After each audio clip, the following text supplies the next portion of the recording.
games around the amusement park. Currently, we were sitting on a bench as Gina was feeling a bit dizzy after the teacup ride. "Why did you have to ride it 5 times in a row?" I asked her as I smiled wryly. "Because I enjoyed it," she said as she hugged me. "Do you still feel dizzy?" I shook my head as I patted her head and asked. "No, it is fine," she said as she rubbed her face on my chest and hugged me while smiling. "Are you hungry?" I asked while looking at my watch. It was 6 in the evening. Later let me stay like this for a while," she said as she hugged me. I wrapped my hands around her as well. "All right." After 20 minutes she stood up and pulled me by my hand. "Okay, let's go to that one next," she said as she pointed at the Ferris wheel. "Didn't you want to eat?" I asked. "No, after that one," she said as she was pulling me towards the Ferris wheel. Okay, calm down, we can walk slowly," I told her, but she didn't listen. Then we sat in the pod side by side and the ride started. Gina rested her head on my shoulder as we watched the view of Seoul from the top. The sky was dark and the city was shining with lights as it decorated the whole city. It was a beautiful view from up here. "What do you think?" I asked her. "It's beautiful," she said with a bright smile, some tears in her eyes. I wiped it off with my finger. "Let's come here again with everyone like the old days," I told her, wrapping my hand around her shoulder and pulling her closer. "Yes," she hugged me strongly while smiling, but she seemed somewhat sad. "What are you sad for?" I asked. "No, I was just missing Uncle and Aunt," she said as she looked at me with worry in her eyes.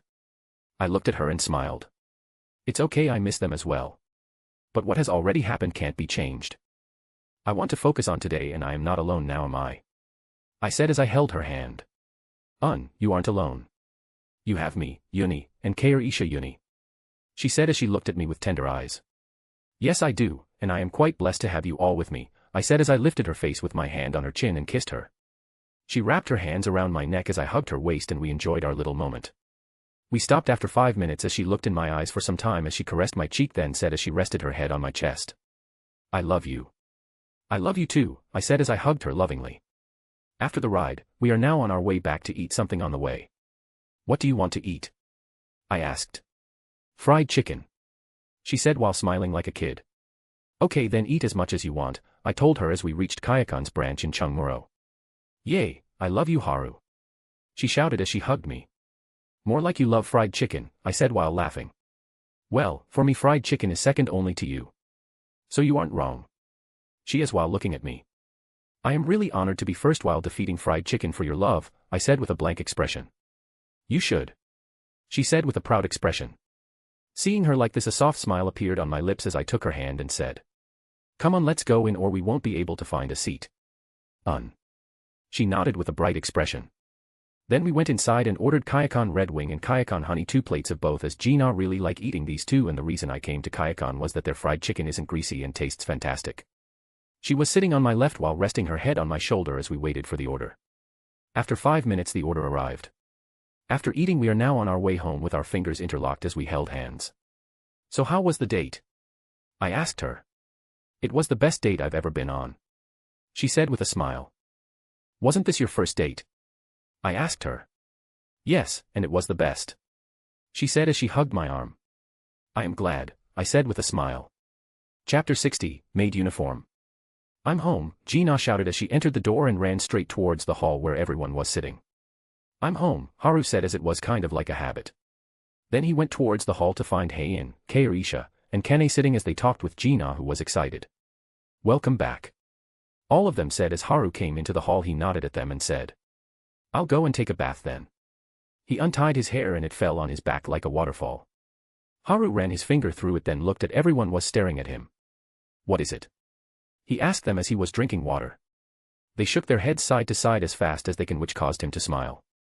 He went towards the bathroom to take a bath as his red hair swayed behind him. After he was gone, Kane muttered, Incubus bastard. And the other three couldn't help but nod. I wonder what would have happened if Haru was a female. Kane voiced her thoughts again. And everyone imagined him in female clothes. Gulp asterisk. Everyone gulped as Gina was red as if she remembered something. Her nose was bleeding and Keirisha noticed it. Gina, your nose is bleeding. Keirisha exclaimed as she used her handkerchief to wipe her nose, and her voice brought Kane and Heian's attention to her. What are you hiding? They narrowed their eyes while looking at her. Gina knew she was caught and couldn't hide it. Aya, just don't tell Haru about it. Okay. She said while tapping on her phone after she saw everyone nodding. They were curious about what she was going to show them. This was taken during the school festival. In the maid cafe, the Haru's class was doing. Gina showed a photo. Silence. Spurt asterisk. Keirisha fell back as blood came out of her nose. Kane's face was redder than a tomato as she felt lightheaded. Heian nearly passed out as her breathing was erratic. But all of them didn't take their eyes off the photo. They were looking at it intently as if burning the image in their mind. As expected of my lord, was all Keirisha could ask as she wiped her nose. The one who was supposed to work as the maid sprained her leg. And as there wasn't anyone else who could do the role, so Haru, who was heading the class, had to do it. He wore a Victorian maid's uniform. Let's not talk about the chaos this caused in the school, as he had many boys and girls questioning whether they were straight or not after they visited the class. This was the case with the teachers as well. Gina said as she locked her phone. He is making us question it as well. All of them thought that as they remembered the photo of Haru in a maid uniform with a gentle smile. Damn it. How can you look so good in it? They thought. It is better that he is a man or it would be bad. Kane shuddered, thinking how much trouble this guy will bring with his beauty if he was a female. Everyone nodded. Okay, how was your date? Heian asked as she shook her head. It was the best. I had so much fun. Gina said with a bright smile. Yuni, you also went on dates with him, right? How was your experience? Gina asked. They were certainly memorable, Heian said without going into any details. Come on Yuni, I need details, Gina said, and Kane nodded as she looked at Heian. Heian shook her head as she told them what happened on her dates. Well, looks like Yuni had fun as well, Gina said. Kane looked at them and felt complicated again. Her reaction was caught by Heian, who smiled at her while shaking her head. I have fallen for such a sinful man. Well, I don't regret it. Heian thought as she looked at Keirisha and Kane. Then Gina started recounting her experience as everyone listened. It's good you enjoyed yourself. What do you think, Kane? Heian asked Kane, who was lost in her thoughts. Oh, it is good that you enjoyed yourself out there, Kane repeated the same thing as Heian. You should be more honest, Kane, Heian said. What do you mean? Kane said as her eyes darted all over the room. This caused Heian and Gina to look at her with a smile. Keirisha was just watching this interaction without saying anything as her eyes had a complex feeling in them. As long as I can stay by my lord's side. She thought to herself as she closed her eyes, then opened them again. Her eyes have become firmer than before. Heian, Yuni, you are so calm and collected usually. But what happens to you when you interact with Haru? Gina said with a smirk. Don't tease me, it just happens. Heian stuttered while answering. Yes, Heian acts like a docile cat in front of him, Kane said as she wanted the topic to change. Do I? Heian asked with a soft smile as she remembered how she used to act in front of Haru before their relationship was confirmed. Yep, and the readers hate you for that, Gina said. Who? Heian asked. I don't know, Gina said as she thought. Why do I feel like I damaged something? Well, whatever. She shrugged. Just when they were about to talk they heard his voice. What are you guys talking about? Haru came out while wearing a black yukata with his wet hair untied. We were just talking about your date with Gina, Heian answered as she smiled. Is that so? Haru said as he kissed Heian on her forehead and sat in between Heian and Gina. Yes, Heian became a bit shy when he kissed her in front of others. This place is mine, Gina said while resting her head on Haru's lap. Haru shook his head while looking at her. Then he looked at Kene who was glaring at him with a red face. What do you want one as well? Haru asked with a teasing smile. Who wants one, you bastard, Kene growled as she went away to her room stomping her feet.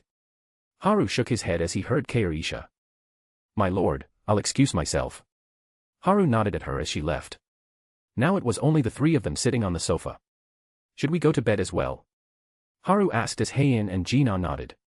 After walking inside, Haru lay in the middle of the bed as both Gina and Heian hugged him from his sides. You shouldn't tease Kene that much, Heian said as she looked at Haru's side profile. As Gina was playing with his hair.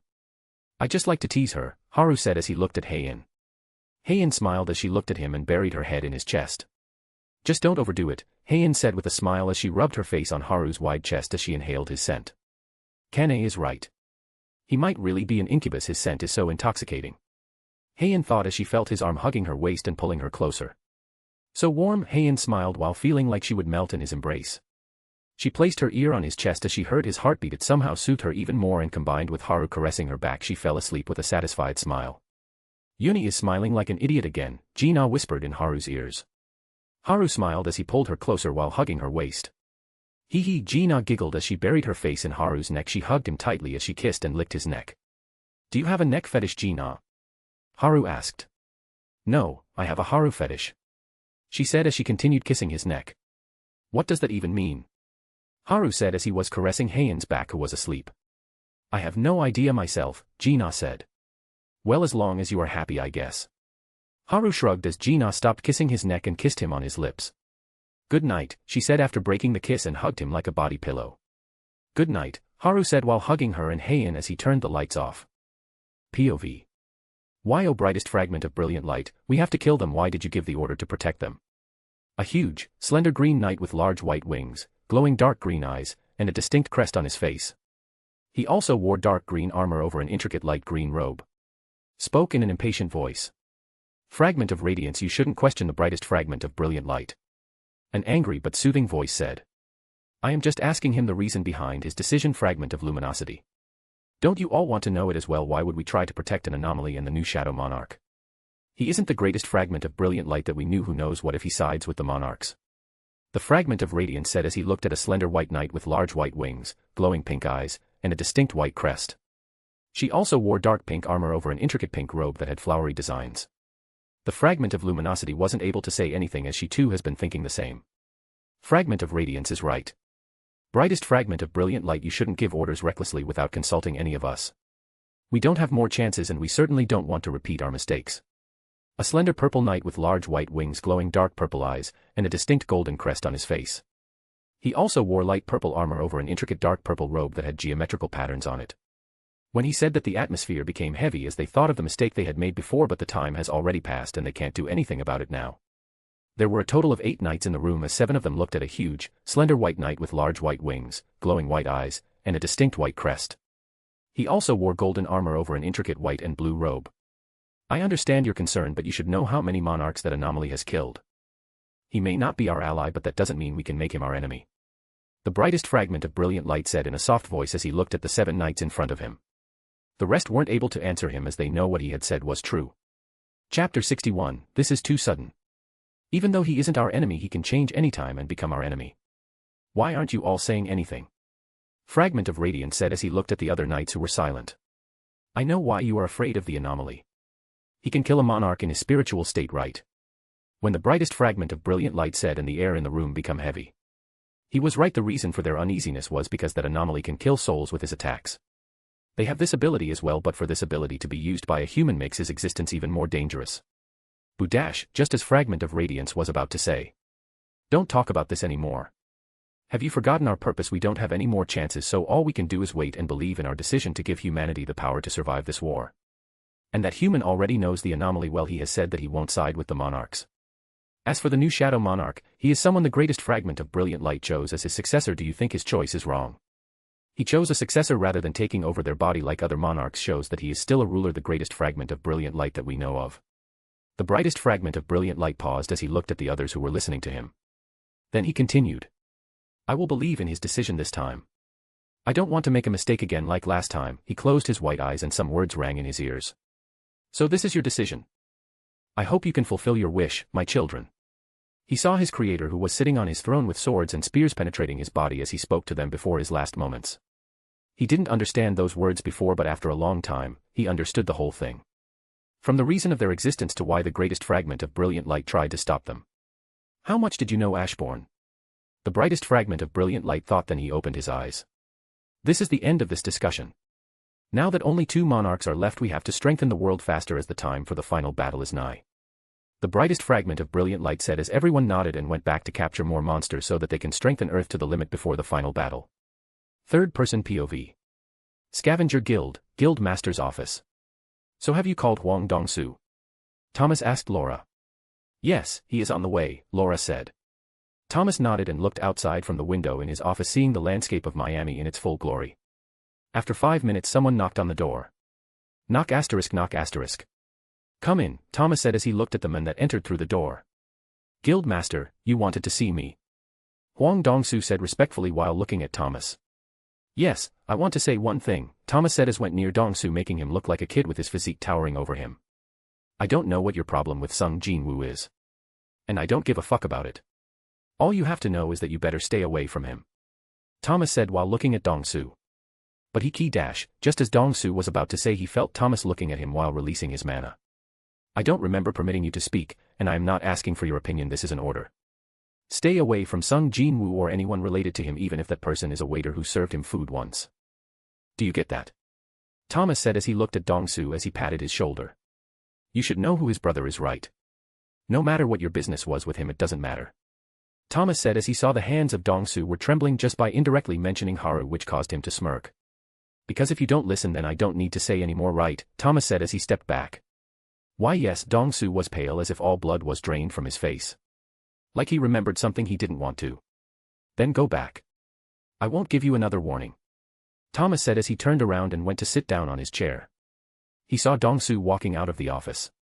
What do you think Haru did to make him that scared? Thomas asked Laura, who gave him a glass of wine. I don't know, but he was that scared even without even hearing his name. I don't want to know what will happen if he stands in front of him. Laura said as she shook her head while giving him information regarding the gates that opened in the USA. Thomas laughed as he heard her and looked at the information. The number of gates is increasing at an alarming rate, Thomas said while raising his eyebrow.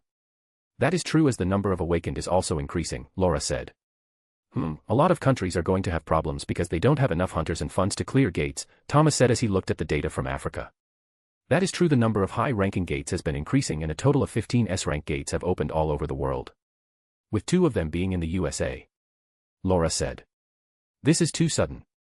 Thomas looked outside the window and shook his head before looking at the file again. He had to finish the problem in his backyard first. Haru POV. Okay, that's it. Rest for a bit. I said as looked at Gina, Heian, and Kairisha. D demon how could you be so rough? Heian said as she was gasping for air while lying on her back.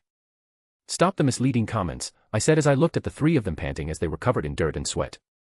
Oh come on, who is listening anyway? Gina said as she was drinking some water. Girl, you have no idea. I shook my head as I made a chair with wood release and sat down. We are currently training the use of hockey as Gina is learning how to use magic properly with basic combat training. Okay, let's go and have breakfast. Gina has school as well. I said while standing up. I have to go to school as well, I don't want to. Gina lay on the ground lazily. Oh come on, you are going to graduate soon. So stop complaining. I said as I picked her up and we exited the training ground. After that, we took a shower and walked out to the dining table and had breakfast. Where is Kane? Heian asked as Kane isn't home. She went out for a run before you guys woke up, I said as I sat down and started eating as Heian nodded while eating. The breakfast is delicious, Kairisha. I praised her because she made it. Thank you, my lord, Kairisha said with a smile. Gina was wolfing down the food at an insane speed. After finishing the food I sent Gina to her house with Flying Thunder God. "Hello, Aunt," I greeted Aunt, who was making breakfast for everyone. "Oh, look who finally remembered me," Aunt said with her normal smile as Gina went into her room to change her clothes. "I was busy," I said as I scratched my cheek. "Okay, come and eat breakfast with us," Aunt said as she shook her head. "I just had breakfast," I said as I waved my hand. "How dare you not listen to my wife? Eat the damn breakfast even if your stomach is full, empty it and eat it," Uncle shouted as he was sitting at the dining table with Jinwoo. "Yo, Jinwoo." I waved at Jinwoo, who waved back. "Don't ignore me," Uncle shouted again as he stood up, knocking his chair over. "Honey, you shouldn't shout at the dinner table," Aunt said with a smile as she looked at Uncle. "Yes." When I looked at Uncle, he was already sitting down on the chair silently. I shook my head as my aunt placed the dishes on the table. "Okay, I am off to school." Gina came out of her room after changing into her school uniform. "At least eat something before going," Aunt said. "I had breakfast at Haru's house. Then I will be going," Gina said as she kissed me on my cheek and ran towards the door. "Bastard, you have tainted my daughter. I'll kill you." Uncle swung his short sword at me. "Uncle, have you gone mad?" I dodged while asking as he swung the short sword more ferociously. "Stand still, bastard, let me cut you down," he shouted as he ran after me. "Is this how you treat your son-in-law?" I said. "You aren't my son-in-law. I won't give my daughter to you," he shouted. I just said don't shout. Aunt came out of the kitchen and said as black aura leaking out of her. But he is tainting our daughter," Uncle said. "Okay, sit down, he isn't doing anything," she said as she came with a plate and placed it on the table. "Haru, eat some," she said as she sat down. Uncle had to admit defeat in front of Aunt again. After eating, I left with Jinwoo and we are currently going to the guild office. "So how strong were the giants?" Jinwoo asked while driving. "It was okay," I said as I looked at the road. "Anyway, did you bring Jo-hee home?" I asked him and he nodded. "So how was the talk?" I said. "It was okay. Mother was happy after meeting her." They talked alone as I was with Dad sitting in the living room listening to him bragging about his experience with women. "That was cut short by Mom," Jinwoo said. "Congratulations on your first girlfriend. I am proud of you," I said as I clapped with a smile, then patted his shoulder. "Why do I feel like you are disrespecting me here?" Jinwoo said as he narrowed his eyes. "It is your imagination," I said with a harmless smile. "Like hell, it is," Jinwoo said as he glared at me. And we bickered along the way as we reached the office. Chapter 62, Plans Going Forward. It was 10 a.m. when we reached the office. I entered the office with Jinwoo and saw the lively atmosphere. Jinho had hired some employees to make the guild run smoother, as me and Jinwoo rarely worry about anything other than clearing the gates, so all this fell on Jinho and Keirisha. I have to make it up to Keirisha for the trouble I have caused her. She has been working hard all this time, I thought as I smiled. All the attention was on us as we walked in as Jinho came towards us. "Hyung and Haru, meet the employees. I selected them after the interviews. They are all competent people that will help us run the guild," Jinho said proudly. I looked at the employees as I haven't met them till now. There are a total of 8 employees, 7 females and 1 male who looked southwest out of place. "Why are there so many females here?" Jinwoo whispered to Jinho as he was confused. "Haha, well." Jinho was laughing awkwardly as he wasn't sure what to say. I looked at Jinho, then looked at the female employees who were all good-looking and understood this guy is still young, I guess. Well, I know he won't choose someone incompetent, so it's okay. I nodded as I patted Jinho on his shoulder and said, "It is okay, I understand. You are still young." "You do? And aren't you the same age as me?" Jinho asked while tilting his head. "Don't sweat the small stuff," I said. "Anyway, you guys are late, everyone is waiting for you." Jinho was confused at what I said, then shook his head as he asked. "It's his fault." Both me and Jinwoo pointed at each other and said with a straight face. We were so focused on bickering that Jinwoo lost his way. "It isn't my fault." "What do you mean it is my fault? You were the one who was driving and lost his way, not me," I said to him. "If it wasn't for you distracting me with your taunting, we would have reached earlier," Jinwoo said. Okay, let's go inside and let's not waste time here," I said while walking towards the meeting room.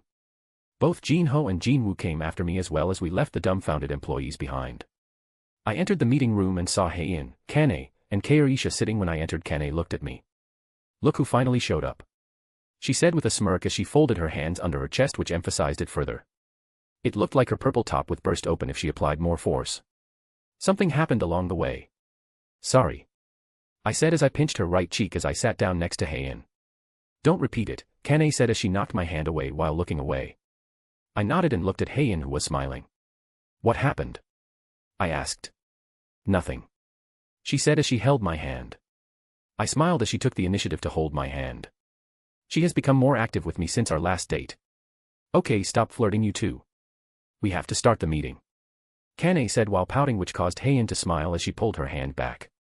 Both Jin Ho and Jin Woo sat down and Kaorisha stood up as she passed everyone a copy of documents. I looked at the papers and raised an eyebrow. For this amount of S-rank gates to open in small intervals and with the spike in the appearance of the gates, the rulers are going all out to strengthen Earth to its limits, I thought. With only 2 monarchs left, it will be easier for the rulers to capture magical beasts from the cracks between the worlds. They can easily get a large amount of them now, which has led to the current increase in the number of gates. Well, they want humanity to survive. The point here is they don't bat an eye to how many are going to survive. They will make sure that there are enough and won't care how many die. It is understandable from their point of view. I won't be relying on them anyway. I have made preparations for this situation anyway. This is a problem, Jin Woo said with a serious face as he placed the document on the table. Everyone nodded at his words. 5 in Africa, 3 in Australia, 2 in USA, 5 across Europe. A total of 15 S-rank gates have opened all over the world in 2 days, Kaorisha said with a straight face. The world is already in chaos because of the sudden increase in gates. But USA and Australia don't have to worry because they have national rank hunters and many S-ranks that can take care of them. The problem is in Africa and Europe. Even though England has a national rank hunter, he will be busy because of the gates that opened in Manchester and Birmingham. England is going to focus on its gates and has no intention to help others, which has caused European countries to panic. Russia also doesn't have any intention to help from the terms they proposed in the meetings that have happened, Kaorisha said as she showed the statement made by the Queen of England and the terms of Russia has issued if any country wants their help. It is only natural that they are going to focus on their gates rather than helping. And Russia is using this opportunity to rip off profits. To demand 70% of the gates' profits with extra payment over that is ridiculous no matter how you see it, but the other countries don't have any choice in the matter as they can't refuse if they want their help. They don't have any ground to make demands, and S-rank gates aren't so easy to clear unless you have a national rank hunter. Africa is in even worse condition because the continent doesn't have many awakened hunters, considering the size they have to defend, Kaorisha said. I nodded as the total population of the African continent is even lower compared to China and India. It is not that they don't have powerful hunters, the area they have to defend is too large, and there is that as well. They are trying to reach out to other countries, but they aren't able to make a deal. And many areas have been infested with monsters in Africa because of the many dungeon breaks that have happened there in past, and the monsters that haven't been cleared till this day continue to increase in numbers, Kaorisha said as she showed the map of the monster-infested region, and 2 S-rank gates were in the monster-infested region, which was in the Democratic Republic of Congo, DRC, and South Sudan, with each region having an S-rank gate and many A and B rank gates. Those are the biggest monster-infested areas. There are many smaller ones in the Sahara Desert and Madagascar, which is fully occupied by monsters. We sighed while looking at the photos taken by the satellite showed how many monsters there were in those regions. The African hunters were able to block the region off because of a hunter that specializes in the earth element. The hunter has been keeping the regions in check while the rest of the hunters clear gates and occasionally kill monsters in the region. They have tried to clear the areas many times with large-scale expeditions, but it failed because of the sheer number of monsters. So what is going to happen if those gates open then? Jin Ho said with fear in his eyes as he saw the monsters and the number of gates. Many people are going to die. The damage is not something we can estimate. African hunters can barely maintain the status quo at the moment. When those gates open, it doesn't take a genius to guess what will happen, Kaorisha said with a blank expression. The atmosphere in the room was heavy as everyone was thinking about the possible damages. The European countries can manage the gates as they have resources and hunters as well. The problem is with Africa, I said, which caused everyone to nod. Although they can manage it, there will be casualties for sure, I thought as I looked at Jinwoo, who was looking at me. He caught the meaning behind my words. I am sure he wants to help in this situation. And I think it's a good opportunity for him to show his power, I thought as my phone rang. I saw the name and smiled. Right on time. I'll be back in a sec, I said as I stood up. Everyone nodded as I walked out of the room. Hello, what happened, Chairman Go? I asked as I stood on the balcony. Can you free some time for a meeting? Is it about the S-rank gates? Yes, there is a representative sent from Africa and some from Europe as well, he said with a small chuckle. Is it all right if I come in an hour? I asked. Sure. I'll let them know, he said as he chuckled and disconnected the call. I went back into the room and sat down on the seat. Did you get the offer to clear the gates? Jinwoo asked. You bet I did. There are representatives from Africa and Europe currently waiting at the Hunter Association. But I will go there in an hour after reviewing all the information. I said. I'll be coming with you as well, Jinwoo said. I nodded and watched the information that was compiled by Kairisha. After 50 minutes I stood up and said. We'll be going then. Kairisha, did you prepare the documents? I asked Kairisha, who nodded. Aren't you going to be late? Kane said. Of course not. I laughed as I placed my hands on the shoulders of Jinwoo and Kairisha. Well, then we are off, I said as I used my Flying Thunder God technique and we were already in the chairman's office. Fuck. Jinchul shouted as we arrived in front of him. He looked like his soul left his body. Geez, you are going to give me a heart attack one of these days.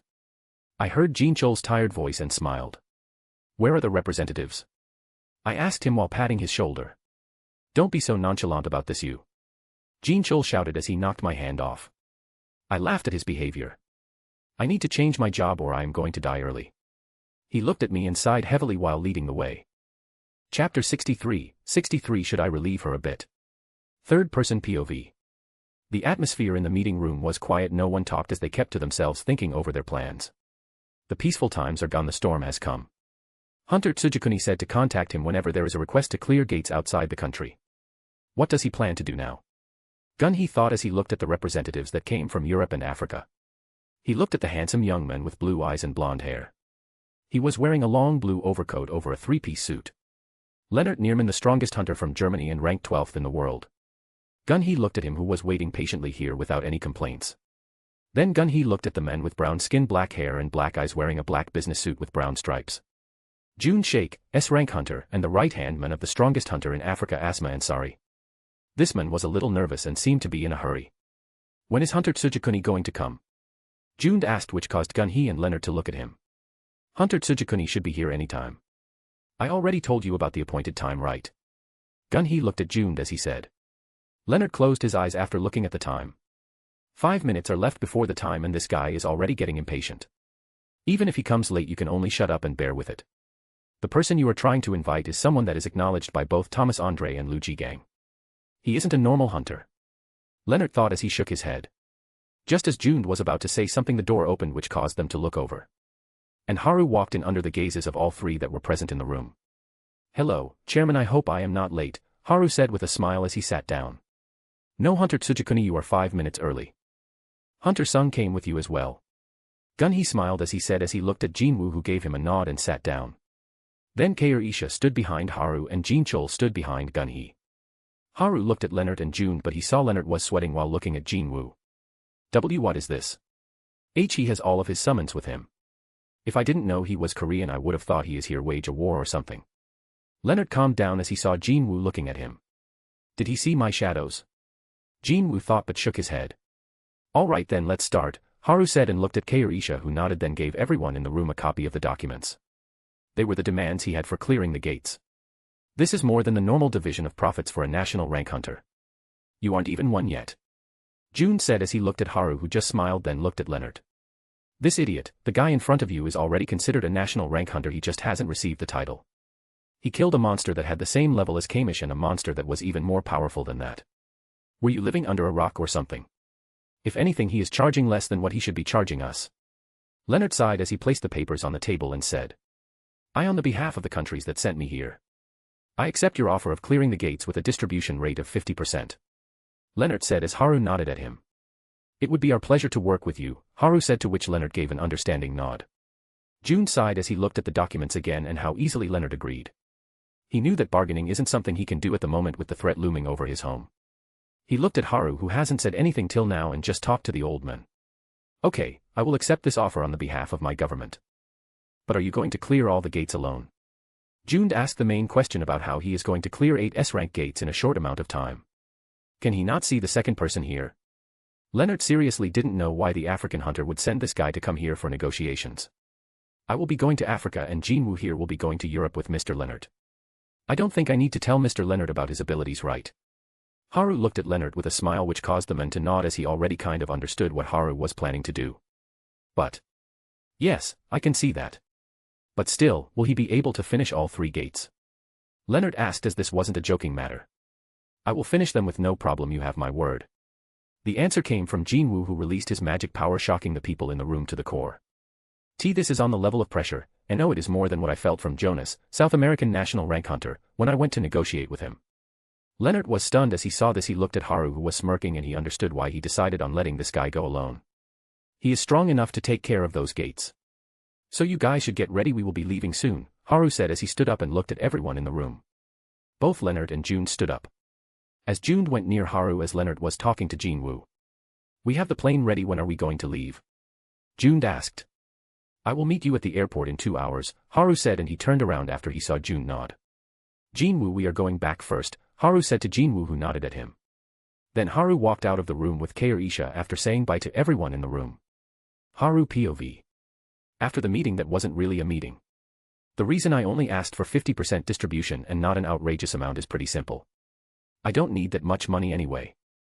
And it is a good way to boost my reputation and let Jinwoo show his power to the world. So it is a win-win, I already have more money than I can spend.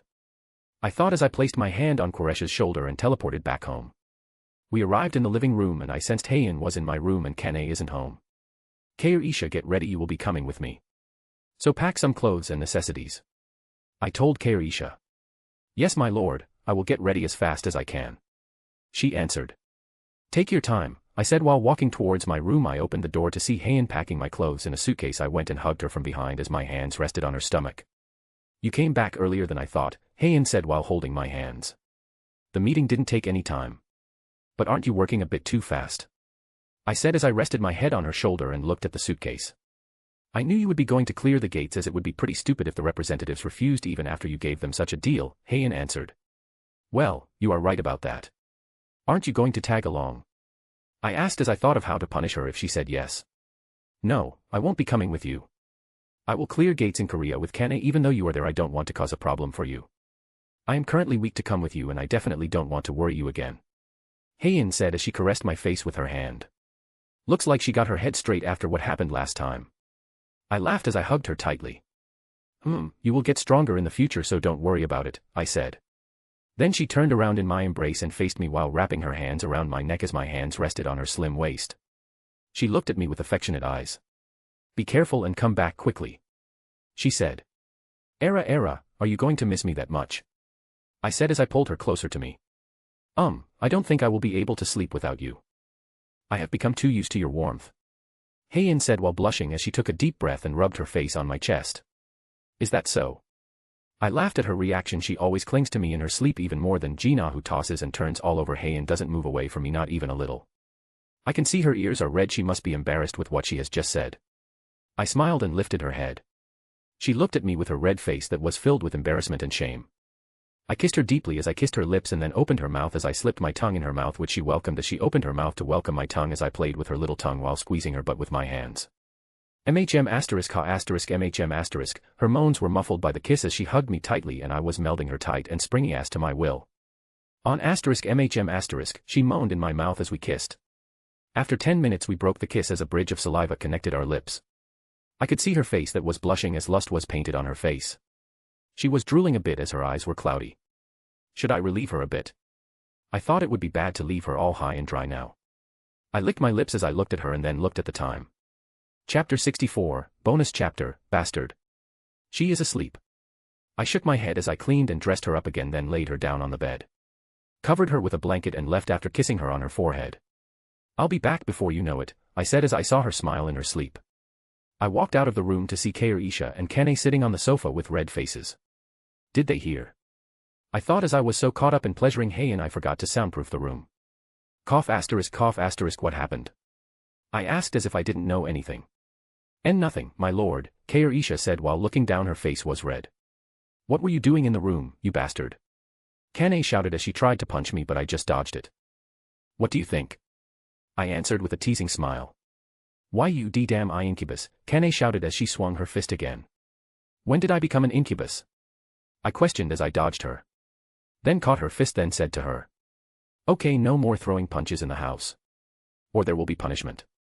I said near Kane's ear, causing her to stop. Gulp***. I heard her gulping her saliva. I faced her and said. The punishment is that. I paused on purpose as I saw her red face and said. You won't be getting any food, I said with a smile. Then I saw her face becoming red. Oh my, did you perhaps think of something perverted? We aren't there yet, you naughty girl, I said while looking at Kane as I winked. Bast te a. Kane shouted loudly. I am now on my way towards the airport with a somewhat embarrassed Kairisha. Why is your face so red? I asked her. And nothing, my lord, Kairisha answered quickly as she shook her head. I saw that we have reached the airport. If you say so, I said as I stepped out of the car and walked through the gate, and met June standing there. He was talking on the phone with someone. When he saw me approaching him, he disconnected the call and said, "The papers have been processed, we just have to board the private jet. Leave the luggage to these two and please follow me." He pointed at the two men who were wearing black suits. They took the luggage bag that I was carrying. June then started walking towards the runway as I walked behind him with Kairisha following me. After 2 minutes we reached the private jet and boarded it. I was sitting on the window seat with an air hostess giving me a cup of coffee. "Thank you." I thanked her with a smile and she went away with a red face. Sigh asterisk, I heard Kairisha, who was sitting in front of me, sighing heavily. "Why are you sighing?" I asked. "My lord, do you like teasing people?" Kairisha asked. "No, I don't like it," I said as I looked at her just as she was about to say more. "I love teasing people," I said with a smile. Sigh asterisk, my lord. Kairisha sighed weakly. I patted her head and said, "Don't you like when I tease you?" She looked at me with surprise then looked away. "Don't bully me, my lord," she said in a shy voice as her blank face broke. "Seriously, she is too cute. I am seriously becoming a bastard at this point." I shook my head while sipping my coffee. We landed in Cairo, which is our first stop. One of the 5 gates in Africa is in Cairo, Egypt. I exited the Cairo International Airport with Kairisha, with June leading the way. After exiting, I sat down in the black sedan that was sent to pick us up. "We will first go to the hotel. Then we will go to the gate that is located in Giza," June told us. "No, take me to the gate first, we don't have much time to waste if we want to clear the gates." My answer shocked June. He nodded and called his superior immediately. "Oh okay, we will go towards the gate first," June ordered the driver, and we went straight to the gate. "Well, I have to clean 5 S-rank gates. The gates aren't a problem, but it is the distance," I thought as I looked at the empty streets of Cairo that were devoid of people while occasionally spotting hunters. We reached the gate that was near the Giza necropolis. We reached there rather quickly because of the empty streets. I stepped out of the car and helped Kairisha come out as well. She was wearing a white shirt with a single breast pocket on the left side, with her shirt tucked in her purple office skirt. Her hair was fluttering in the air. I was wearing a fitting full-sleeved white shirt with black formal pants and shoes. I folded my sleeves on my forearm with an open button from the top of my shirt. "See, I won the bet, June. You better remember the deal." I heard a cheerful female voice from behind. Chapter 65, Scumbag. I turned around and saw the source of the voice. And saw a beautiful woman with tan skin, long wavy brown hair that fell on her shoulders, with black eyes and an hourglass figure. She was wearing golden round earrings that had gold and purple lines, with a choker on her neck that had gold and purple lines running diagonally. A khaki-colored shirt that revealed a bit of her cleavage, and knee-length skirt with a red cloth wrapped around her waist. "G Guildmaster W, what are you doing here?" June said as he looked at the women. "Of course, I am here to welcome our guest. And don't change the topic, I won the bet here," she said as she puffed her chest forward with a proud expression which caused her ample chest to shake around. He called her Guildmaster, so she is. "Oh, hello, my Asma Ansari, and I am the Guildmaster of Al-Suba Guild. It is quite the honor to meet you, Mr. Tsujikuni." The woman introduced herself cheerfully as she put her hand forward for a handshake. "Nice to meet you as well. Then let's get started, shall we?" I shook her hand firmly as I said, "Are you really going to enter the S-rank gate alone?" Asma asked with curiosity. "Yes, is there a problem?" I asked with a smile, even though I know that the standard protocol is to let the dungeon break happen. "Nope. No problem at all," Asma said with a cheerful smile as she held my hand with both of her hands. But Guildmaster June was about to say something, but I would have rejected it if it was someone else, but Hunter Tsujikuni is different. "Tell the government that if something goes wrong, it is my responsibility," Asma said to June, who can only nod. "Well, thank you for believing in me." I thanked her for the trust she showed in me. "Come on, your reputation precedes you, Mr. Tsujikuni. I know you are strong enough to take care of all this. But if you want to repay my trust, then," she said as she held my hand tighter with seductive eyes. "What should I do?" I said as I laughed at her behavior. I can see Kairisha was about to move and separate her. "Let me take a selfie," Asma said as she took out her phone and smiled sheepishly. Isha nearly lost her footing as she was walking towards us, but she stabilized herself as she stopped. Well, I don't mind, I said, and she jumped up and down excitedly with her chest bouncing around. Okay, look at the camera, she said as she hugged my arm with her left arm, pushing it into her soft chest. She used her right hand to hold up her phone as she took a photo. Click asterisk. Oh, it came out really well. She was smiling as she showed me the photo. It looked really good. Yes, the photo is good, I said. How long do you plan to hold Harusama like that? I heard Koresha's voice and looked at her. She is angry. I thought as Isha never gets angry. Oh, sorry, I kinda forgot. Asma laughed as she separated from me. Asterisk. Isha was staring at me with narrowed eyes.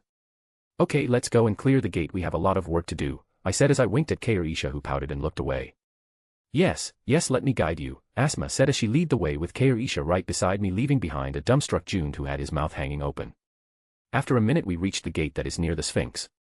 I am going to clear the gate then, I said to Asma and Isha, who nodded. Can I come with you? Asma asked. Well, I don't mind, I said as I moved towards the gate.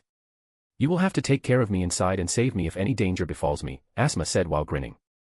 Sure, I wouldn't take you with me if I can't protect you, I said with a smile. It's still too early. But if you propose to me like that? Asma said shyly. Harusama isn't proposing to you. Isha said in an angry tone, but stopped when she saw me look at her, then looked away. I am not proposing you. I have a girlfriend already, I said, even though I know she is teasing me. Is that so? Her mood dampened in an instant. Okay, let's go inside. Isha, go to the waiting room and take a rest, okay? I said to Isha with a smile. I couldn't take her with me as she is supposed to be a civilian. Yes, she answered as she went towards the waiting room that was built near here while stomping her feet a bit angrily. I shook my head and walked towards the dungeon. Stay near me, I said. Asma, who nodded cheerfully and followed behind me as I entered the gate. The surrounding changed from the desert of Africa to a dim cave with a height of 20 m and width of 10 m. I looked at the only way forward. I walked straight with occasional earth golems attacking me. The height of the golem was 2 m with made of dirt and stones. To kill them you have to destroy their cores that are located in the middle of their body, or they will regenerate again and again. I broke them with House Hoku Haki and moved towards the boss room where a lot of these golems were gathered. Whoa, Hunter Haru, you are more powerful than what I heard, Asma said as she was acting like a child. Are you sure about letting the mining team work behind you? Asma then asked. It is fine, they won't be in danger and it will save a lot of time. We have 4 more gates and we should delay clearing those, I said as I was moving at a slow pace so that the mining team mines the mana stones while I clear the tunnel. I saw Asma nod her head, then continued forward. After 2 hours the mining team finished mining and I moved towards the boss room and kicked open the door and saw nearly 300 golems with 5 golems with the height of 10 m and a humanoid golem that was standing behind them. Excuse me, I said to Asma as I hugged her waist with my right hand and vanished from my spot and appeared near the ceiling in the boss room near the center. This world shall know pain, Shinra Tensei, I said cause I felt like saying it, and destroyed the boss room like pain did to Konoha. Boom asterisk. The golems broke apart under the powerful repulsion that was empowered with Gura Gura no Mi. As debris of broken golems was scattered around the room and a huge dust cloud was kicked up. And then after seeing the destruction caused by it I landed on the ground with Asma and removed my hand from her waist. Sorry for hugging you suddenly, I said to her in an apologetic tone. It is fine. She said shyly as her dark skin hid her blush. I shook my head and said. Let's go back, we are finished here. She nodded and followed me back outside. We reached outside and saw Isha standing near the gate. Didn't I say to wait in the waiting room? I asked her softly with a smile. I was feeling bored so I came out, Isha said as she avoided my eyes. I laughed at her reaction as I said. Okay, let's move on to the next gate. Asma, are you coming with us? I said as I looked at Asma, who was still a bit shy. Why yes, I will tag along on all the raids, don't think you can get rid of me, Asma said back to her cheerful self as she pointed at me. This caused Isha to frown, but she didn't say anything. Okay, then we are going to Casablanca next, I said as we went back to Cairo airport and took the private jet to Casablanca. With Isha sitting on my left and Asma on my right, I have been sandwiched between these two beauties. Not that I am complaining. In the middle of the flight, Asma fell asleep on my shoulder, which caused Isha to frown as she said. My lord, she is acting. No, she is really tired. Do you think I won't know if she is acting?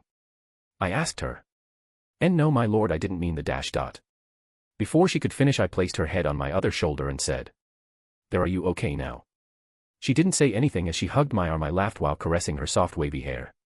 I guess it is about time I tell them. I thought as Kane's image flashed in my mind. I smiled as I was ready to walk the road of a scumbag. What else can I do? I asked myself as I looked at the soundly sleeping Kaerisha. Like you weren't one before. Author. Oh, shut up, you are the reason I am like this. Haru. Whistle asterisk I didn't hear anything. Author. Sigh asterisk. And like that we reached Casablanca. Chapter 66, Rest. Asma, Kaerisha, we are about to land, wake up. I woke up these two beauties from their sleep as we were about to land. I had a great nap. Thanks for the comfortable sleep, if you need my help call me anytime even at night. Asma said seductively as she rubbed her eyes. My lord, not there, it is, wrong. Kaerisha was still in her dreamland as she sleep-talked while holding onto my hand tightly. Unexpectedly, she is a heavy sleeper considering her personality. I smiled as I let her sleep a bit more. Oh, didn't you have a girlfriend already? Asma said with a sly grin as she looked at Kaerisha. I do, but I never said I only had one lover. I told her the truth as it isn't something to hide. I love them and it would be an insult to them if I hide it. Even though I haven't told them. Is that how it is? Asma smiled as she looked at me. My lord. Kaerisha woke up and she was flustered about sleeping on my shoulders as she kept her head down due to being embarrassed. Did you sleep well? I asked her as I caressed her head. She was stunned for a bit but nodded as she smiled. That was the bright smile. Passengers, we will be landing in Casablanca shortly. I repeat. After this announcement, the plane landed. We walked out of the airport and walked towards the black sedan that was waiting for us. Many reporters wanted to ask questions. It looks like the news of me clearing the gate in Cairo is already known. I thought. Tell them that we will answer the questions after all gates are cleared. We don't have time for this now, I told Asma in English. She was very proficient in it. You are right about that, there are still 3 more gates after this and the last 2 are. Her mood took a nosedive while talking about the last gates that were in the middle of monster-infested regions. Then she went and told the reporters about the plans. I heard what she was saying and didn't understand anything. I heard the laughter of the reporters and saw some of them were a bit embarrassed and the female reporters' faces were red. Is she that famous here? I thought, but she is making unnecessary comments. I heard Quresha's angry voice. What is she saying? I asked. She said that Hunter Haru is really strong. He finished the whole gate in an hour. He is really rough and hasn't let me catch even a wink of rest. She is making misleading comments. Kaerisha said with anger in her voice. I can only rightly smile as I looked at Asma, who looked towards me and winked. This mischievous Middle Eastern beauty is too troublesome. I shook my head as I looked at her walking towards us with a smile on her face. Okay, let's go to our location. I shook my head as I didn't say anything and sat down in the car. I exited the car and saw Hassan II Mosque, the location where the gate was located. It is a large, elaborate oceanfront mosque, built in 1993, with intricate decor and a soaring, 210 minaret. The large gate was looming over the mosque and painting in red color. Why are you wearing a camera on your head? I asked Asma, who was wearing a helmet with a camera. This is to record the fight so that we can show it to the people and also for personal collection. She said as did a thumbs up. Why do I feel like it is the latter? I told her as I narrowed my eyes. Don't mind the small details. She said as she winked at me and I shook my head, then entered the gate, which was a cave system. Just like last time, I killed every monster that came our way and made my way towards the boss room. The monsters this time were centipedes and worm-type beasts. Still, Hunter Tsujikuni, you are too strong, Asma said as she was walking behind me. Well, this isn't anything special, I said as I continued to walk forward. I just killed them with House Hoku Haki and Genjutsu. We reached the boss room after 30 minutes of walking. There was a lot of light coming from the entrance of the cave. Whoa, this is an open field, Asma said as she walked out of the cave and looked at the dense forest that was full of trees and greenery. The forest spanned as long as the eyes could see. This was like a double dungeon. I was using my Kanbunchiku Haki to see how many magical beasts were hidden underneath this dense forest. There are wolves, apes, tigers, lions, and many insectal-type beasts in the forest. This one is going to take a lot of time, right? Asma asked. Nope, I said as I activated my Sharingan and used Teo no Ikari. With the flames, whose temperature was near that of the surface of the sun, I set the whole forest ablaze. Roar asterisk screech asterisk howl asterisk. Miserable howls of the beasts and screeches of the insects were heard as they burned in the flames and melted without even leaving ashes behind. The forest was burning as fire danced around the surroundings and a red hue covered us. This was an open field, so we didn't have to worry about depleting the oxygen. That is one of the reasons I used this, and the second was I controlled the fire to make a fire snake that swallowed all the monsters that were running around in an attempt to dodge the flames. The fire wasn't spreading fast enough because everything it touched was turned to ashes and even the ashes evaporated. I was experimenting with my control over the flames and temperature as well. As the red hue illuminated my figure and my reddish-black hair shined as it fluttered in the wind. It just falls short from the temperature of the sun's surface. I thought, but it was enough to deal with these small fries. So I continued to control the fire serpent to kill monsters on the surface and controlled the rest of the flames to go into the ground and burn the insects that were hiding in the nests below. It will be over in a second, I said as I looked at Asma, who was absent-mindedly staring at me. Hello, Asma, I said as I waved my hand in front of her face. She broke out of her daze as she looked at me with surprise in her eyes as her heartbeat was quickened. Are you all right? I asked her as I placed my forehead on her forehead to check her temperature. And it was a bit high. Are you not feeling well? I asked because I was blocking the heat with my trusty shield. Gura Gura no me, I swear Whitebeard is going to pop out of his grave when he hears this, then he'll laugh and probably ask for some barrels of beer. I am okay, my name is Asma and sorry I am 25 with no boyfriend and currently single. And I am also a VIROUCH, I flicked her forehead before she can finish her sentence. She said all of that in one breath as her face was so red that even her dark skin wasn't able to hide it. Okay, calm down, I said as I moved back a little and she squatted down as she covered her face. I scratched my cheek as I went back and looked at the once forest that was reduced to a massive hole now. It took a lot of time because this place is in the crack between the worlds and has been reinforced by mana for centuries. I thought as I turned around and saw Asma standing up but not meeting my eyes. Let's go, the dungeon is cleared, I said as I walked and Asma followed me. We exited the gate and already 7 p.m. and the sun was setting. Kair Isha was standing near the entrance waiting for me. The sunset looks good, right? I asked Kair Isha. Yes, my lord, it is. I turned and saw her looking at me. You aren't even watching the sunset, how do you know it looks good? I asked with an amused smile. Because my lord said it was. She said with a smile. OH, stop with the cheesy lines, let's go, I said while smiling and we walked towards the car. As you wish, my lord. She said as she followed me back to the car. Well, let's rest here today, we will go to Cape Town tomorrow morning. Asma, who was sitting in the car, said to me. I nodded and the car started moving towards the hotel. Looks like you calmed yourself. I said to her with a smile. I sure did, do you want to know how I did, she said with a seductive smile. No, boss has no interest in knowing, Kair Isha said with a smile. Why did you change your clothes? I asked her as she was wearing was different than before. OH, my clothes were all wet, especially the pants. She said in a seductive voice. I didn't ask for the details but, okay, I said as I looked at her. Hee, she smiled and looked at Kair Isha. We reached the hotel after 10 minutes and I was shown to my room, which was the best one in the hotel. I was currently in my room at night ready to sleep but... Knock knock. Someone knocked on my door. I opened the door and saw someone I expected. And my lord, I have a request. Kair Isha, who was standing in front of me in a bathrobe, said shyly. Chapter 67, Girls Talk. Third person POV. YAWN*. Heian woke up and stretched her body a bit as she sat up on the bed and smiled with a shy look without caring about her surroundings. Seems like you woke up. The voice startled her as she looked at the source and saw Kane sitting on the edge of the bed with Gina and Kair Isha, who was in a bathrobe. When did you guys come here? And Kair Isha, weren't you supposed to go with Haru? What is the time? Heian asked many questions quickly. Calm down, Uni. We have been here since evening, and the time is 11 p.m. I called Kair Isha Uni to come here. She was in Casablanca before, Gina said, then looked at Kair Isha, who nodded and said. My lord sent me here and went back to sleep. Enough of that, we aren't here to talk about that, Kane said as she looked at Heian with Gina and Kair Isha joining in as well. So what were you doing in the room? Kane asked. Heian's face turned red as she remembered what happened before and covered her face with a blanket. And nothing. She said in a mosquito-like voice. No one believes you, Uni. From what I heard from Kane, Uni, your moans were heard loud and clear, so tell me what happened, Gina said as she took Heian's blanket. And Kane and Kair Isha blushed as well as they remembered Heian's moans that were filled with ecstasy, so they wanted to know what happened as well. They had no other reason, seriously no other reason at all. Heian was struggling to answer this. So did you have sex with Haru? Gina asked bluntly. Thud**.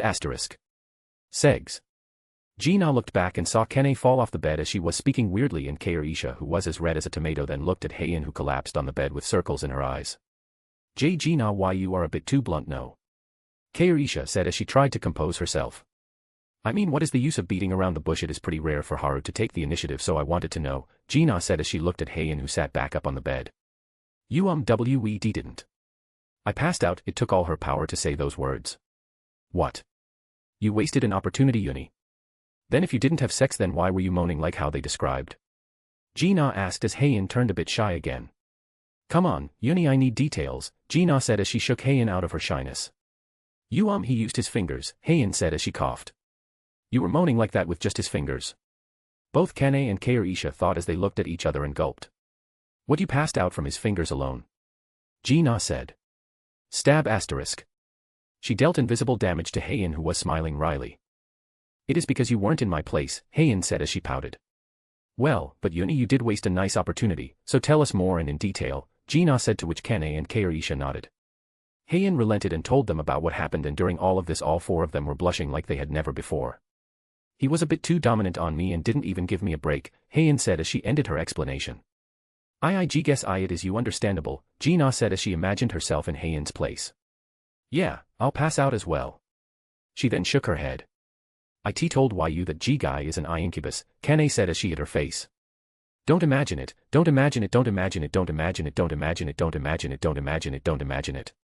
Damn it, Kane was fighting herself in her mind but failed spectacularly. As expected of MIL Lord, Kaorisha was as proud of her lord as ever, but in a different sense this time. What would it feel like? No, I can't ask my Lord to do such a thing. She shook her head to clear her thoughts but couldn't take the picture of her lord doing naughty things to her and blushed even more furiously. Sigh asterisk. All of them sighed together and then looked at each other. I guess it is about time we talk about this, right, Uni, Ji-na said as looked at Haein, who nodded. Kane and Kaorisha were a bit tense. You two like him, right? Haein said to them and they stiffened.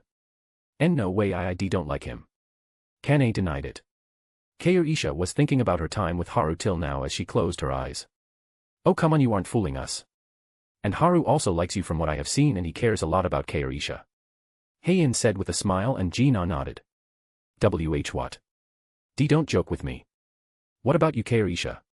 Kane said as she was trying to diverge the conversation, but she felt happy when she heard that Haru liked her. For me, my lord is the one who saved me and gave me a reason to live. I belong to my lord. I'll do whatever he asks of me, even if he wants my life I'll give it to him without a second thought. Kaorisha said. Okay, Haein said as she shook her head. What if Haru asks you to accompany him in bed? Ji-na asked while grinning. If it is what my lord wants, Kaorisha said while blushing a bit. But are you alright with more women joining? Kane asked. I mean, we won't mind if it is you too, Haein said with a smile. Why you? Kane wasn't able to continue. And how Haein Uni passed out just by Haru's fingers, I think we will need more ouch, Ji-na said as Haein knocked her on her head. Don't bring it up every 2 seconds now, Haein said as Ji-na smiled sheepishly. Well, Haru is an incubus, that has been confirmed, Ji-na said. Yes, he has the body of one as well.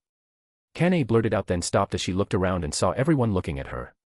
Oh okay, I feel sleepy, so I am Kane said as she was about to go out, but. No, you don't. X3, all 3 women in the room tackled her. Tell us, what did you see? Ji-na asked.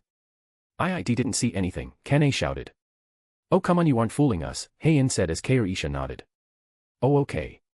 Kane gave up and told them what she saw. All 3 discussed about it. As expected of my lord. It is normal, I wish I could have seen it. Kane is lucky. So he didn't lie to me about no else seeing his body, not that it changes anything, Kane thought. Everyone said their thoughts as they sat down again and talked about some random topics. Okay, how has the raid been for Haru? Haein asked Kaorisha. The raid doesn't have any problems as my lord has cleared 2 gates already, but that woman is the problem, Kaorisha said. Who? Ji-na asked. Her name is Asma Ansari, and Kaorisha told them everything that happened. It is normal for Haru to attract women's attention because of his looks and charisma.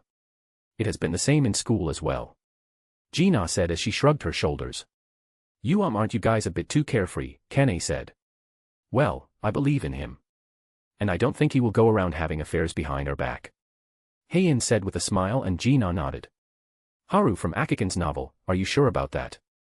Author, we aren't talking about you. Haru from Akikan's novel, laugh sinisterly asterisk understandable, have a great day. He has been like that since our childhood days. The number of proposals he had was higher than the days he had lived, Ji-na said with a smile. Kane didn't know what to say because she herself believed in Haru. And Kaorisha never even had such thoughts to begin with. Why do I believe in him? Kane thought. Well, let's leave that aside, Haein said as they talked about random topics again and went to sleep in their rooms, leaving Ji-na and Haein. So what do you think, Uni? Gina asked.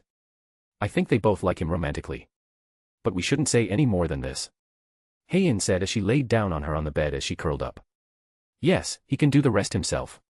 Well, Uni, tell me seriously, how did it feel? Gina asked as she looked at Heian. Where did this come from? Heian said. Well, I wanted to know if it feels any different from doing it on your own, Gina said as she lay down beside Heian. It doesn't even compare, Heian said in a small voice that wouldn't be heard by a normal human. Was it really that good? But of course, Gina heard her. Well, enough of this, you can judge it yourself when he does it with you, Heian said as she slept. Okay, Gina went to sleep as well. Haru POV. I woke up in the morning and missed the familiar sight of Heian and Gina as I shook and went to get Keirisha back. When I teleported, I saw Kane in the kitchen. Kane, where is Keirisha? She flinched and ran away as soon as she saw me. What happened to her? I scratched my head as I felt her emotions were in turmoil. My lord, I am ready, let's go back, Keirisha said as she walked towards me. Okay, let's go, we need to finish it quickly, I said to her. You will do just fine, my lord, Keirisha said with a smile. I guess I know what is going on. I thought as felt Koresha's clear affection for me. Seriously, I smiled. Okay, then let's go, I said to Keirisha and teleported with her. Chapter 68, I found it. Okay, let's do this, I said to Asma, who's standing beside me with her normal equipment. Okay, she said cheerfully as we entered the third S-rank gate that was in Cape Town on the peak of Table Mountain. As I passed through the gate with Asma following me, and the scenery changed into a dim cave once again. And I walked straight towards the boss room while killing undead beasts. Keirisha looked like she lacked sleep. She came to your room last night and didn't leave till morning. Asma said to me with a teasing smile. Yes, she was tired after we discussed some things last night about the raids. And why do you know she came to my room? I asked her. Oh, the hotel waitress said that she saw her going into your room, Asma said as her eyes darted around the room. Well, whatever. I shrugged as I didn't want to embarrass her because I knew she was near when Keirisha entered my room, but I ignored her. Asma didn't say anything as we made our way towards the boss room. I opened the door by destroying it, of course. And saw a skeleton mage with luxurious-looking robes and rings with stave and nearly 1,000 undead that stood in front of him with 5 death knights that were clad in black armor with different weapons. I was thinking about how to kill him and smiled. And red mana gathered around me, forming the upper body of my Susanoo. Aim no Ohabari, I spoke as the Susanoo drew a sword out of thin air, the sword with a red hilt and a blade that was red, pulsating like hot magma. The temperature it was emanating was higher than the surface of the sun. The Tatsuka no Tsurugi wielded by Izanagi, male progenitor god of Shintoism. After his wife Izanami died giving birth to Kagutsuchi, the god of fire, Izanagi used this sword to behead his fiery offspring, cutting him into 8 parts that later became 8 volcanoes. Kagutsuchi's blood seeped into the sword, giving it the ability to control fire, and according to the myth, Kagutsuchi's blood is also the reason for Japan's eternal struggle with volcanoes. This sword works perfectly against the undead because of the purifying effect the fire that comes from this sword has. I thought as I slashed, the attack went towards the undead and reduced anything in the way to nothingness and collided with the dungeon wall, cutting through it. And I haven't even used the special abilities yet. And I have one more sword that I haven't used, and that one is seriously bad news. I thought as I nodded at my decision to not use this sword in Japan, or I would have caused more damage than what Ligia caused with just a casual swing. I mean, this sword has the blood of someone whose fire was strong enough to burn Izanami, the female progenitor god of Japanese mythology, to the point of killing her. I shook my head and looked at the melting boss room and walked back to the entrance with Asma, who was pretty much numb to this. I have some work to do after this, so I'll meet you at the airport. Don't miss me too much, okay? Asma said cheerfully. Okay, I won't, my answer caused her to pout. Meanie, she looked away while puffing her cheeks as I smiled. I exited the gate and met with Keirisha after Asma went away to attend to something. My lord, we are going to Mbujimai first, then we will go by car to reach the wall that is blocking the monsters in the north of the Democratic Republic of Congo, DRC, where the next gate is, Keirisha said to me as she walked beside me. Okay, what about, do you want to look around this place? We have an hour before the flight, right? I asked her. The reason I asked her was because she loves to see new places. No, my lord, you should rest, she said while shaking her head. I didn't even sweat, you know, so tell me where you want to go, I told her with a smile. She nodded with a smile as we walked around Cape Town looking at various things and places. My lord, look at that. Keirisha was running around like a kid with a smile on her face. She was so happy that she was holding my hand and dragging me along with her all over the market. She wouldn't do this normally, but I looked at her bright smile as she looked at the goods the store was selling while holding my hand tightly. She is usually very reserved about things and rarely expresses what she wants, so this is a good change of pace for her. My lord, what are you thinking? Here, try this. Keirisha asked me as she was licking on a popsicle and gave me one as well. Nothing, I said as I tasted the popsicle she gave me. Sweet, what does your taste like? Let me try. I said as I tasted her popsicle. My lord, Isha stuttered with a red face as she looked at me as I tasted her popsicle. Here you can taste mine as well, I said as I placed it in front of her mouth. She was blushing at the moment but still licked it. It tastes go good. Her face was turning more reddish as she said that. Sure this one tastes good as well, I said as I ate my popsicle as we walked towards the Clifton observation deck and watched the view of the sea. Isha was all smiles the whole time as we walked back to the car that was waiting for us. And saw Asma sitting in the car. Didn't you say you would meet us at the airport? I asked her as I sat down in the car with Isha beside once again sandwiched between these two beauties. Well, the work finished earlier than expected. Look at you, I was working hard while you were having a date. Asma said as she narrowed her eyes and looked at us. What are you talking about? We weren't on a date. Isha said quickly. Then why are you holding his hand? Asma said as she pointed at our hands. Isha looked down and then looked up, her face red again. We were in a new place, and what if we separated in the crowd? That is the reason. I said as Isha was acting a bit shy and wasn't able to say anything. And are you still in the crowd? Asma said with a look that said, I ain't buying your bullshit.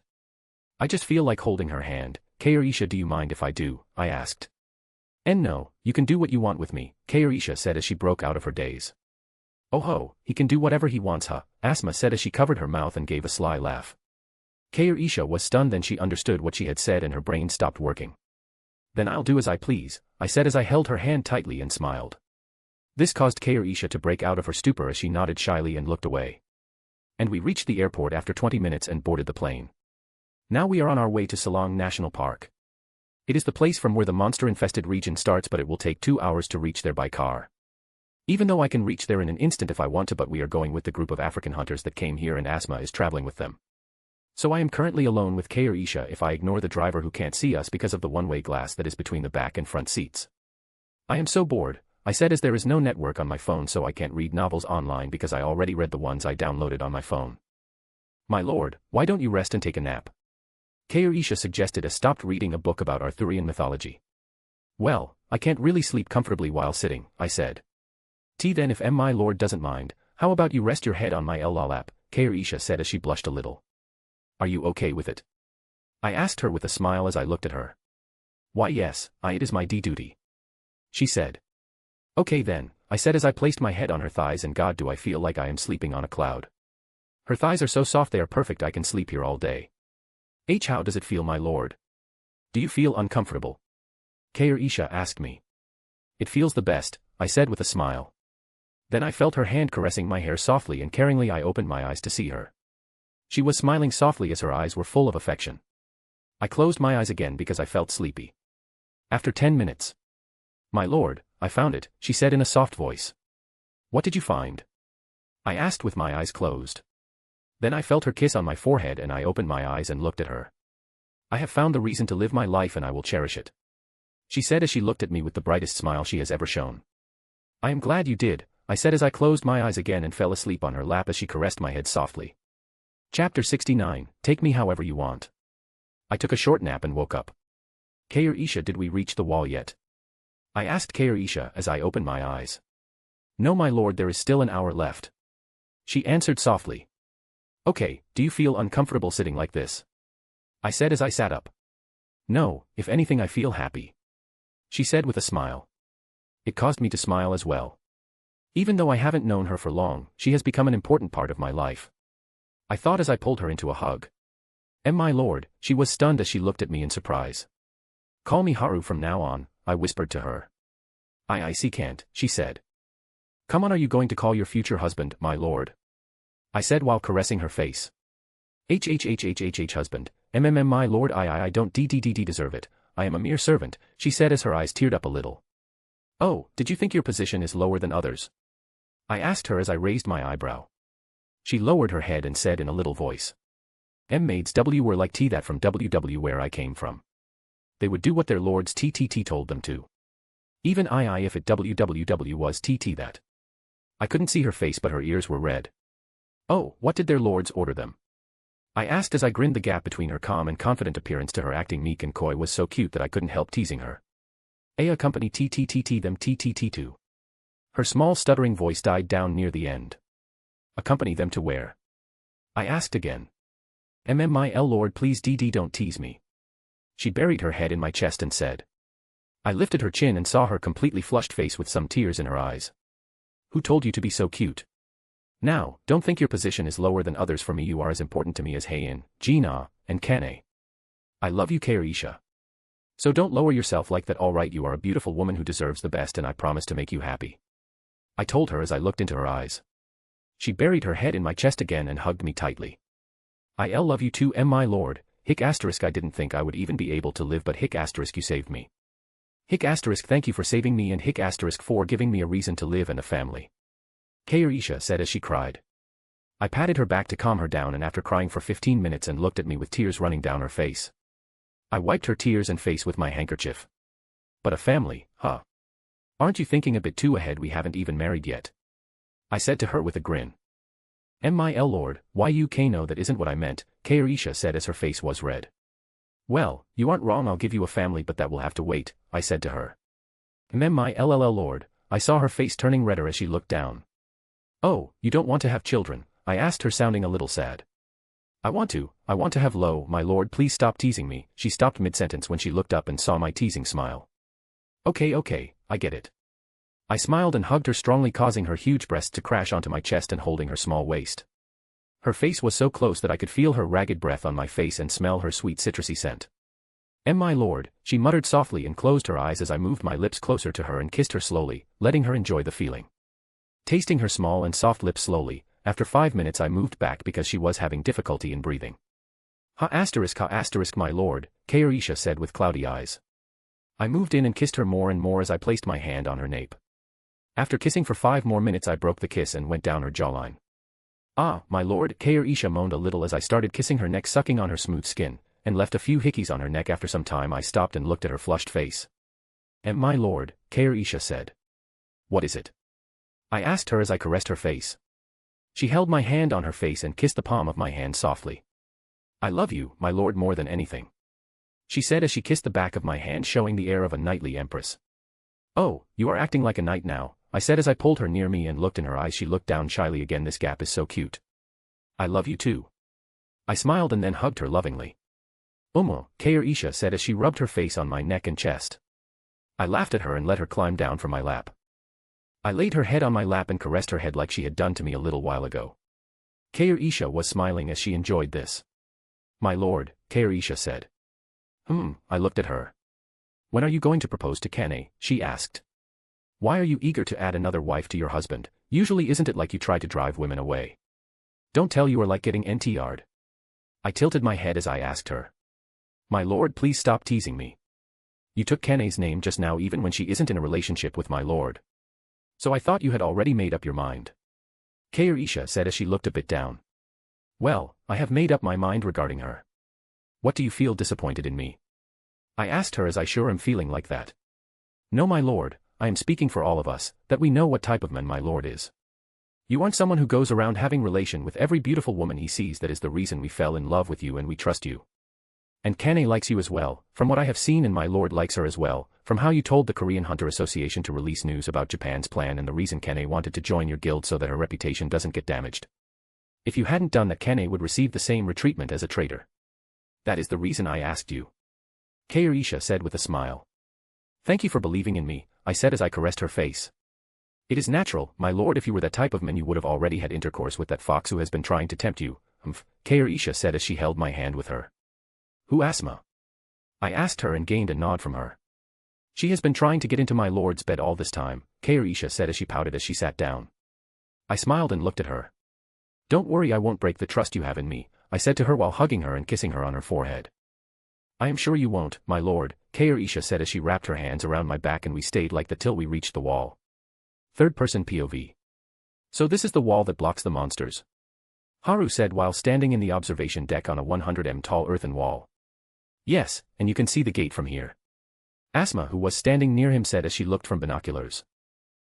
It's certainly far away and there are so many monsters here, Haru said as he looked at the red gate that humans won't be able to see. There are many types of monsters, from insect, beast, golems and many more. The number of monsters is unknown but the estimate is over 50,000 monsters, Kairisha said. Thank you, Kaorisha, Haru said with a smile. It is my duty, Kaorisha said with a serious face, but her face was a bit red. My lord praised me, I'll work harder and receive his love. Then. No lewd thoughts. Kaorisha made up her mind to receive her lord's love and lots of it, but not in a lewd way, really not in a lewd way. Still, that number of monsters a bit too much, right? It will be a chore to reach the gate. Haru shook his head and said to Asma. Just a chore. Even the national rank hunters won't be able to do it. That is the reason I like you so much. I am so wet ahhhhhh. Asma thought as she looked at Haru with lustful eyes. We lacked resources and hunters to clear this place. And you can have all the profit from the monsters or we won't take anything. Asma said with a sincere expression. You can take me as well, Asma thought. Are you sure? Haru asked her as the money could help them with a lot of things. No, I already told the government about this and it has been granted. And according to your order, I have called every free hunter in Africa here. If there is any other, please tell me no matter what it is. Asma said with a smile and winked. Even if it is in your bed, take me however you want. Ah, my underwear just went through another crisis just from imagining it. Asma thought as she looked at Haru. Well, let's start. Are all the hunters ready? Haru shook his head and asked her.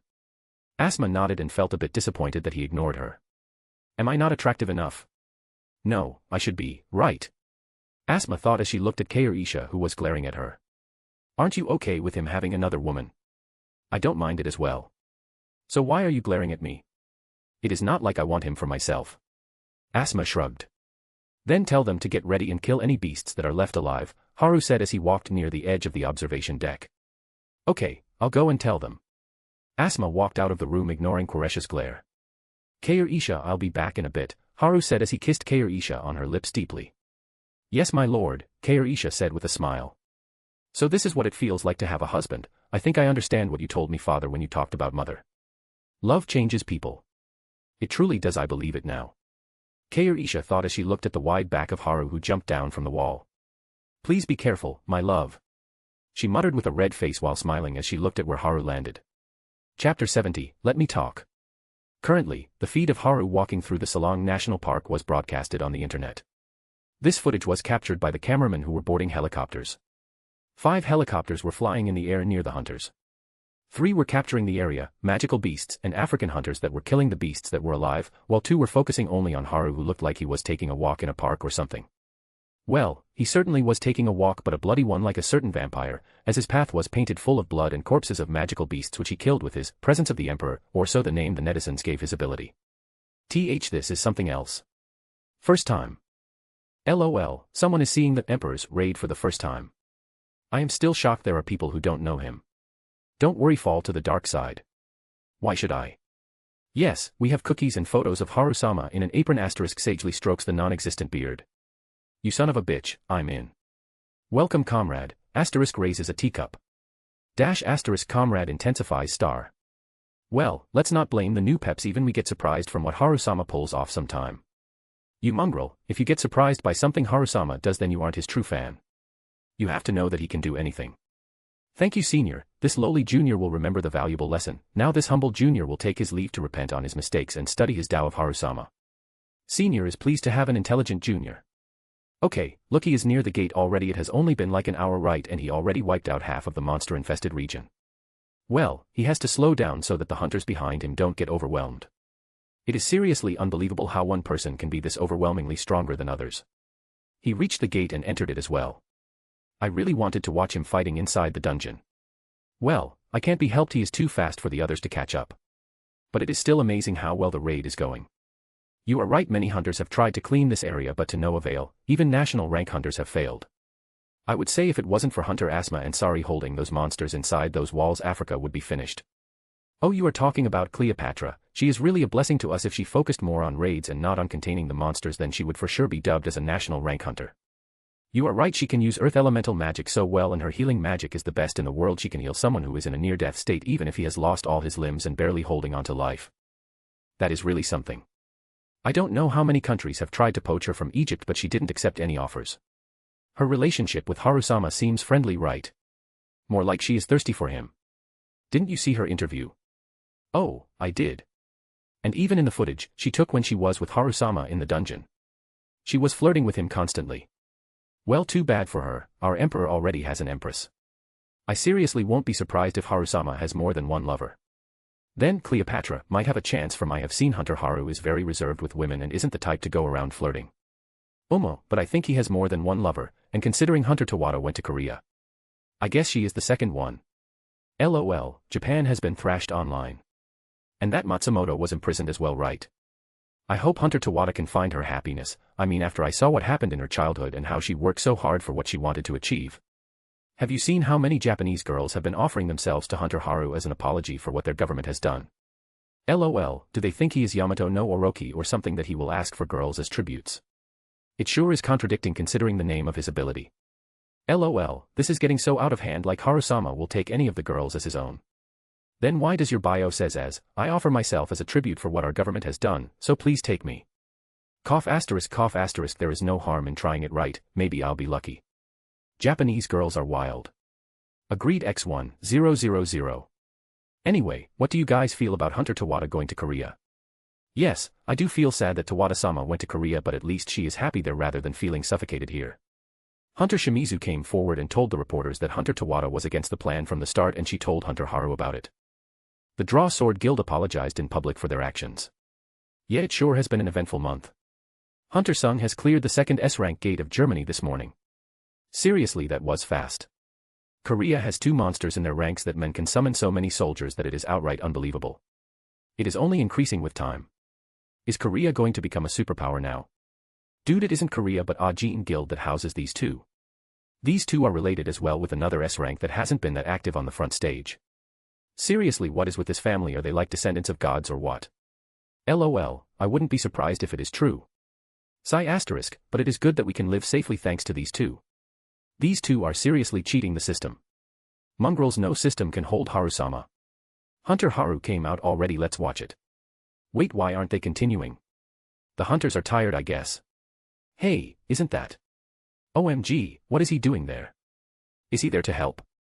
That will be the best. To watch these 2 work together is going to be a sight and half. Yo, Jinwoo, what are you doing here? Haru said as he waved his hand. I came here when I heard you will be clearing a horde of monsters, and didn't you call me here? Why are you acting surprised? Jinwoo said as he stood beside Haru and looked at the monsters that were gathering in front of them. I thought it would be a nice opportunity for you to collect more shadow servants, Haru said as he winked at Jinwoo. Well, I won't deny that I can sense some strong monsters here, Jinwoo said as he raised his eyebrow and his eyes glowed purple. How did he know? And what did he mean when he said Haru is someone special? I need more information, Jinwoo thought as he looked at Haru, who smiled at him looking all harmless and innocent. Jinwoo scoffed in his mind but smiled as well. It doesn't matter if he knows or not or who he is, it won't change that he is my brother and brother-in-law soon. Gosh, it feels so weird. Jinwoo thought. Let's start this then, Haru said as he released his haki, knocking out the majority of the monsters. Sure, come my shadows. Jinwoo smiled as his shadow grew in size and his shadow servants came out. With a humanoid ant followed by 3 more humanoid ants of different sizes, a knight-like shadow, and a long red hair-like ornament extending out of the back of his helmet.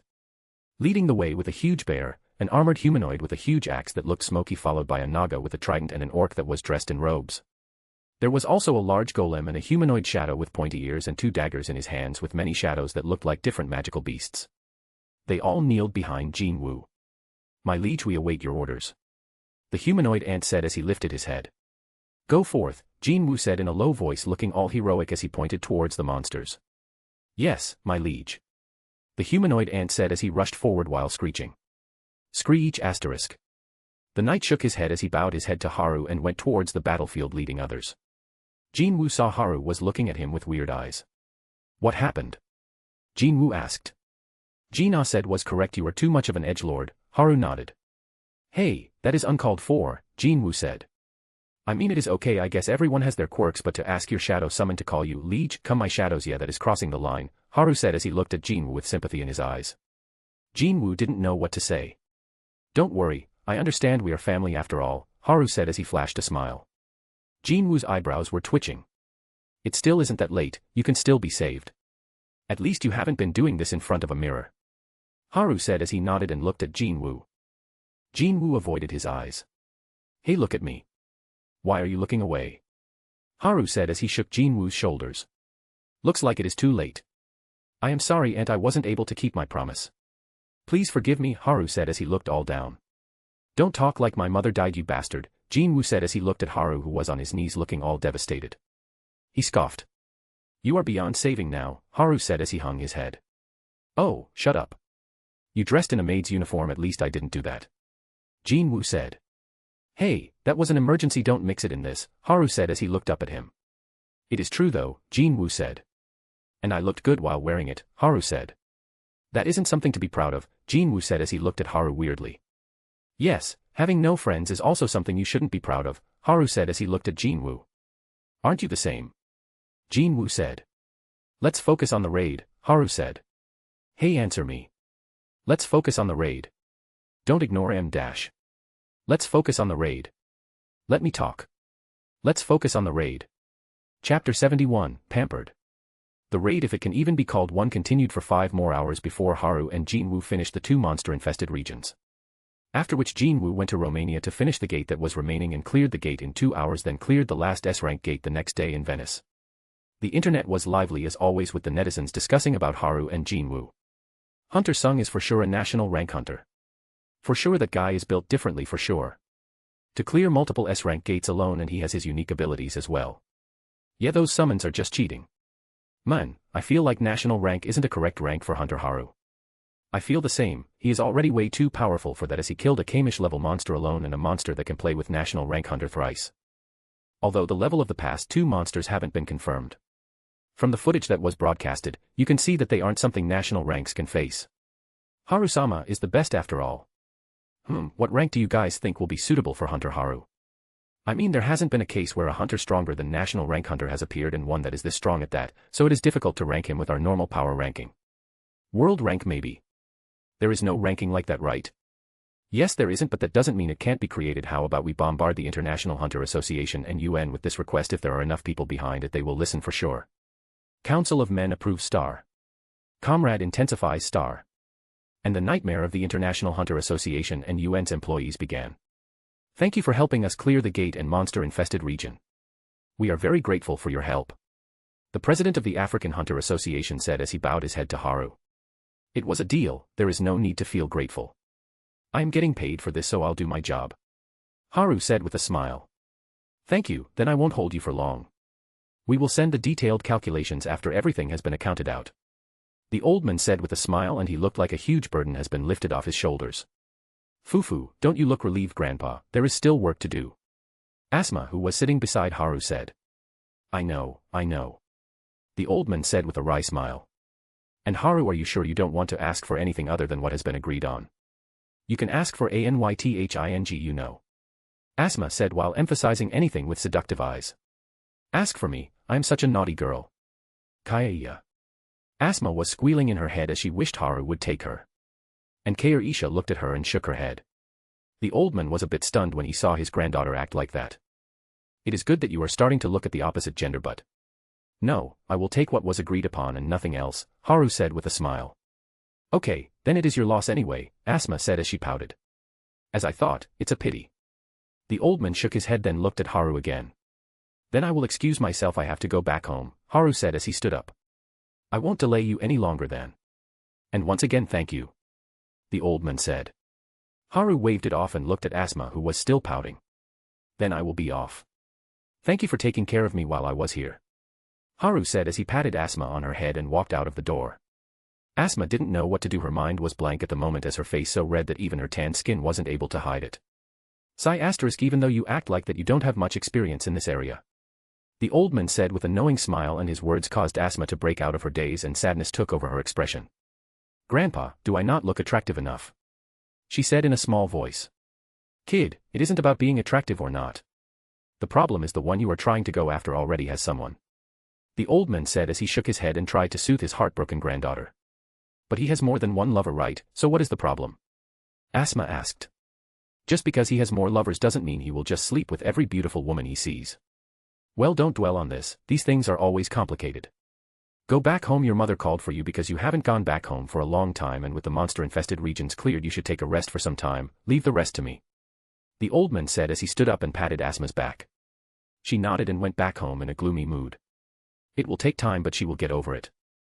I guess first love is always troublesome. the old man said with a soft smile as he sat down on his seat and looked at the work that was left undone. Sigh asterisk so much work. The old man said as he checked the email he received in his inbox. International Hunter Association. The old man was a bit confused, but when he opened the email he was stunned.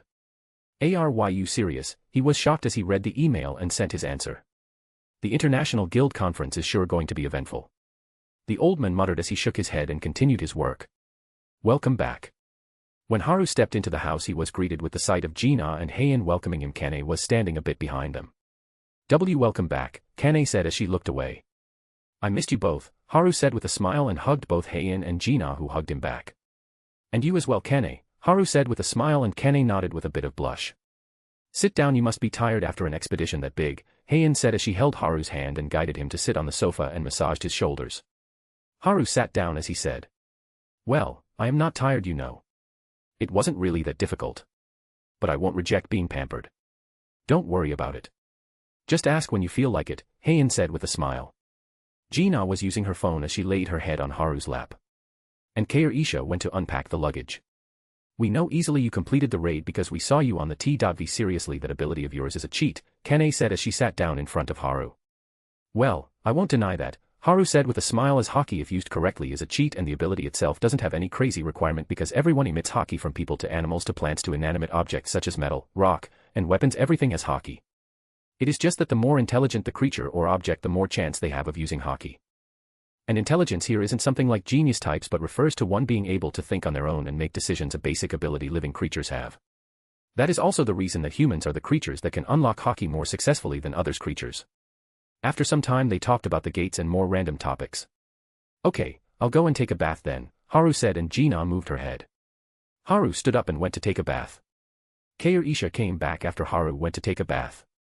She then sat down and talked with the three about the vixen that was trying to latch onto her lord.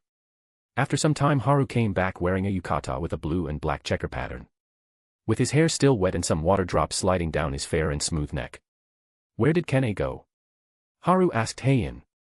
She went to rest a little, she has been training really hard these days, Heian said as she smiled. Okay, let's go, we have to train as well, Haru said as space wrapped around them and they found themselves in the training ground that they use. Do I really have to train? Gina said lazily, causing everyone to laugh. If you train properly I give you a gift, how about it? Haru said to Gina with a smile. What? Really, what is it? Gina asked energetically, like her laziness was just an illusion. It will be no fun if I tell you, right? Haru said as he winked. Mao, well I'll wait for it then, Gina said as she pouted. Well, then all three of you attack me, Haru said with a smile. The three of them looked at each other and nodded. Chapter 72, Improved. Heian summoned her sword from the inventory. And Kair took out two short swords with red blades and black hilt from under her skirt, flashing her black laced panties a little. She always keeps them there, always ready to take action unless she is wearing a pencil skirt. Haru thought as he moved a little to dodge an ice arrow that was sent towards him at high speed by Gina. Mao, I missed again, I thought it would hit because he was staring at Kair Yuni, Gina said as she made more than 20 ice arrows this time and sent them towards me from a different angle. So that was intentional. Haru thought. He dodged the first arrow that was falling on top of his head by stepping back. Heian appeared in front of me instantly with a flash of light and went for my neck. Haru tilted his body a bit back, avoiding the slash with a hair's breadth. Swoosh asterisk. And jumped back as an ice pillar shot out of the place Haru was standing before. He saw Gina was fully concentrating on using ice magic. And Heian moved towards him again. And Kair appeared behind him and swung her short sword towards his back. Swoosh asterisk. But only sliced through the air as Haru dodged her attack. Kair went close and did many slashes in quick succession, leaving red trails as she moved forward. Swoosh asterisk, swoosh asterisk, swoosh asterisk, swoosh asterisk, swoosh asterisk, swoosh asterisk, swoosh asterisk, swoosh asterisk. Haru dodged all of the attacks with minimal moments as he stepped back while dodging ice lances that aimed at his openings. They are doing pretty good, but still, they have some openings. Haru thought as he blocked Koresh's kick that was aimed at his side with his forearm. And attacked with his palm on Koresh's stomach. The attack connected and Kair was launched in the air, but she flipped and landed while she skidded back, then regained her balance. You have many openings, come at me again, Haru said as he grabbed the ice lance that was aiming for the side of his head and crushed it to pieces. Heian stood next to Kair and they both moved together, leaving behind white and red trails as they attacked Haru together. Sword dance, she muttered as she slashed with her sword, which left light trails like she was performing with a ribbon rather than fighting with a sword. Chain attack, Kair Isha said as she slashed at Haru's back. The slashes looked like a carefully woven net that aims to capture its prey. Haru dodged their attacks that were aimed at his head, neck, torso, and legs. He moved around, jumping and twirling through while dodging their attacks, while also dodging Jina's ice magic that was sent in forms of arrows, lances, and pillars that would come out of the ground or from a hypothetical blind spot that should be present at the moment. She has really improved a lot. It was a good idea to let her train. Haru thought about Jina, who was a normal civilian some time ago. Ha. Both Kair Isha and Heian were breathing a bit heavily. It is so hard to land a hit, it is like he can read the future. Heian thought. My lord is the worst opponent to face for the close-range fighters. He can dodge every attack without any difficulty, and he could have attacked several times between our attacks but didn't. Kair Isha thought as she looked at Heian, who was also looking at her. Guess it is time, both of them thought as they moved. Breath of light, crucifixion. Heian performed 6 stabs towards Haru, all of them aiming towards vitals, and Kair Isha dashed toward Haru from the right side after he dodged 3 stabs of Heian that was aimed at the lower body and attacked. Yatagrasu, Kair Isha did a superfast 8-slash attack with her short swords glowing with dark red fire leaving red trails. The attack was aimed at the weak points of Haru. Swoosh asterisk swoosh asterisk swoosh asterisk swoosh asterisk swoosh asterisk swoosh asterisk swoosh asterisk swoosh asterisk. But it only slashed at the empty air as Haru jumped back to dodge their attack as an ice pillar appeared behind him. Now, all 3 said in their mind as Haru was in the air. Snowstorm, Jina shouted as she used the spell she has been preparing for some time. OHO, Haru thought as a snowstorm engulfed him. Phew, that was tough. Good work, Yunis. Jina said as she smiled. Ha, both Kair Isha and Heian smiled while they were panting. All 3 of them then looked at the snowstorm that was spinning dangerously fast with sharp ice shards. All 3 were looking at the storm. It looks good, right? Of course it does, Jina said with a proud expression. Heian and Kair Isha nodded, but their face turned a bit stiff as they turned their neck like a machine without oil. You guys have really improved, I'm proud. Haru stood there with a smile. You think so, hee. Jina laughed as she hugged Haru. Heian and Kair Isha smiled wryly as they shook their head. Rest a little and then we will continue normal training, Haru said as he patted the 3 of them on their head. Oh, Heian and Jina looked at Kair Isha with mischievous eyes. This caused her to look away while being embarrassed. After they rested for a bit, Haru told them what to train in and they listened to him. Then he went back to the apartment and went to the kitchen because Kane was there. He walked in without making a sound as he looked at Kane, who was in a sports bra with a purple off-shoulder crop top and with black shorts that were really short, and her hair was tied in a high ponytail revealing her white nape. Haru went behind to see her waiting for the tea to brew as she was looking outside the window. What should I do about Haru? I don't have any experience in this. Kane was thinking about Haru. Sigh asterisk, Kane sighed. Haru smiled and hugged her from behind, wrapping his hands on her thin and toned waist. Kaya Iya, Kane shouted as she moved to see who it was. I didn't sense him. Wait, isn't it always like that? Kane thought. Haru, what are you doing? You scared me. Kane said as she saw it was Haru and calmed down a little. Then she saw that Haru's arms were wrapped around her stomach. Why is he holding me like this? No. Haru this. Kane was about to say more, but. Do you mind it? Haru whispered in Kane's ears, which caused her to jolt, and then he rested his chin on her right shoulder. What do I say? I can't say I don't mind it. Kane was freaking out of her mind but couldn't say anything. I'll take that silence as an approval, Haru said as he tightened his arms around her, causing Kane to lean back onto his chest. So warm, but, should I be? It shouldn't be like this. Kane thought as she felt Haru's embrace and his strong arms that held onto her waist. She enjoyed the feeling, but a trace of hesitation was still present in her eyes. Haru, stop, Kane said softly as she lowered her head. Do you really want that? Haru asked. Kane was silent for some time, then said. Yes, you already have th. Kane lifted her head as she was talking, but that was cut short by a surprise attack on her lips by Haru. Her eyes shot wide open. She wanted to back away. No, this isn't right. I need to move away. Her mind was telling her to move, but her body did the opposite. Her body turned while still in his embrace, and she wrapped her arms around Haru's neck as he placed his hands on her butt and lifted her, then placed her on the kitchen counter, still kissing her, and hugged her waist tightly.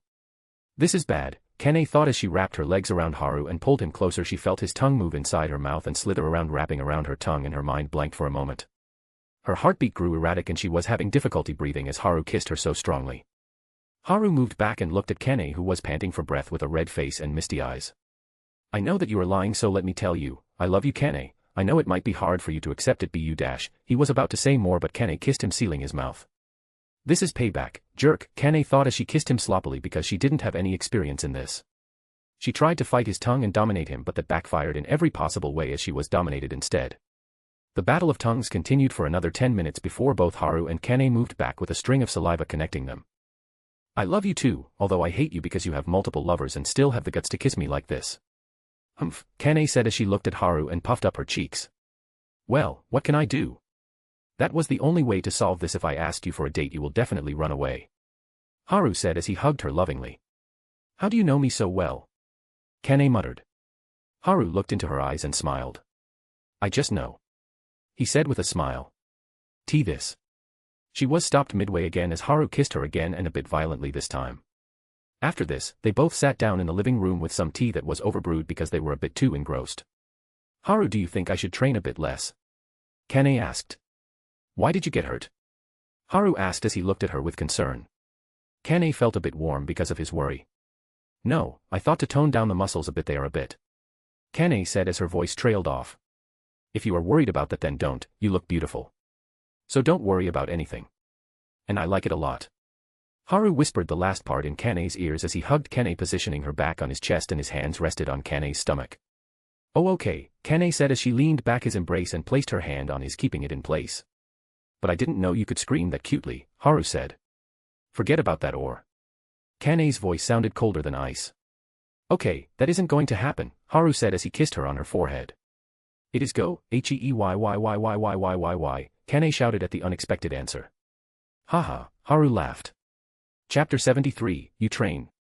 Haru was hugging Kane from behind while they were sitting down on the sofa. Where did everyone go? Kane suddenly asked. You only remembered them now, huh, Haru said. It is your fault, who told you to do that, Kane said as she turned around and pushed Haru down on the sofa, straddled him. Then she brought her face closer to his. So now it is my fault that you were so lost while kissing me, huh, Haru said as he wrapped his hands around her waist and pulled her closer, causing her breasts to crash on his chest. Anyway, where are they now? Kane said as she avoided his eyes. Oh, you can't change the subject now, Haru said as he grabbed her shapely butt and squeezed it. What are you doing? Kane moaned a little as she glared at him but moaned again as Haru groped her butt again. What do you think? Haru said with a sly smile as he started kissing her again and sat up. Kane was now sitting in his lap as she faced him, wrapping her arms around his neck and enjoying his touch on her body. After some time they stopped as Kane rested her head on his shoulder while panting for breath. Let's go to them, Haru said as he picked Kane up and stood her up next to him. The space around them changed and both of them arrived in a forest. Huh, where is this place? Weren't we in your house just now? Kane asked. It is one of my skills, come on I'll take you to them, Haru said as he picked Kane up in a princess carry and moved at a fast speed. Kane was shocked at first but wrapped her hands around his neck as she looked at him from the side. Seriously, bastard, why are you like this, she thought as she looked at him. It didn't take long before they arrived in front of a Japanese-style house. Seriously, where is this place? Kane asked as Haru led her down from his embrace. This is an alternate space that we use when we train, Haru said as he walked inside the house. What? You guys train here? I thought you guys were lazing around because I never saw you guys train. Kane said with a pout as she looked at me. Ahahaha, is that what you thought? Well, we have been training here. And from now on you will be training here as well. Haru said as he smiled at Kane. Is this like a place for your harem? Kane said. Yes, it is. I won't let anyone else enter here. Haru's answer caused Kane to chuckle. So you still plan to increase the number, huh? Kane said as she pulled his ear. OW, stop it, Haru said as he acted like he was in pain, and Kane snorted then released his ear. Don't act in front of me. Kane pouted as they stopped in front of a room. There were sounds of laughter coming from inside and Haru opened the door and saw Heian, Gina, and Kaorisha talking. Yo, what are you guys so happy about? His voice caused them to look at him and then at Kane, who was standing beside him. Hello, Kane was a bit shy because her being here meant that she is. Oh, Haru, you sure move fast. Kane Uni, welcome to the family. Gina said as she hugged Kane. Oh, take care of me then, Kane said as she hugged Gina and looked at Heian, who was smiling like she knew this will happen. And then she looked at Kaorisha. Haru, what is Kaorisha doing here? Her voice was a bit icy. What didn't I tell you before? Haru asked. Of course, you didn't, Kane said as she glared at Haru. Oh, silly me tee-hee, Haru acted cutely as he stuck out his tongue, which caused Kane to flinch as she looked away. It is okay, don't do it next time, Kane said. Hee, Kane uni is so easy, Jine said while looking at Kane's reaction. Hey.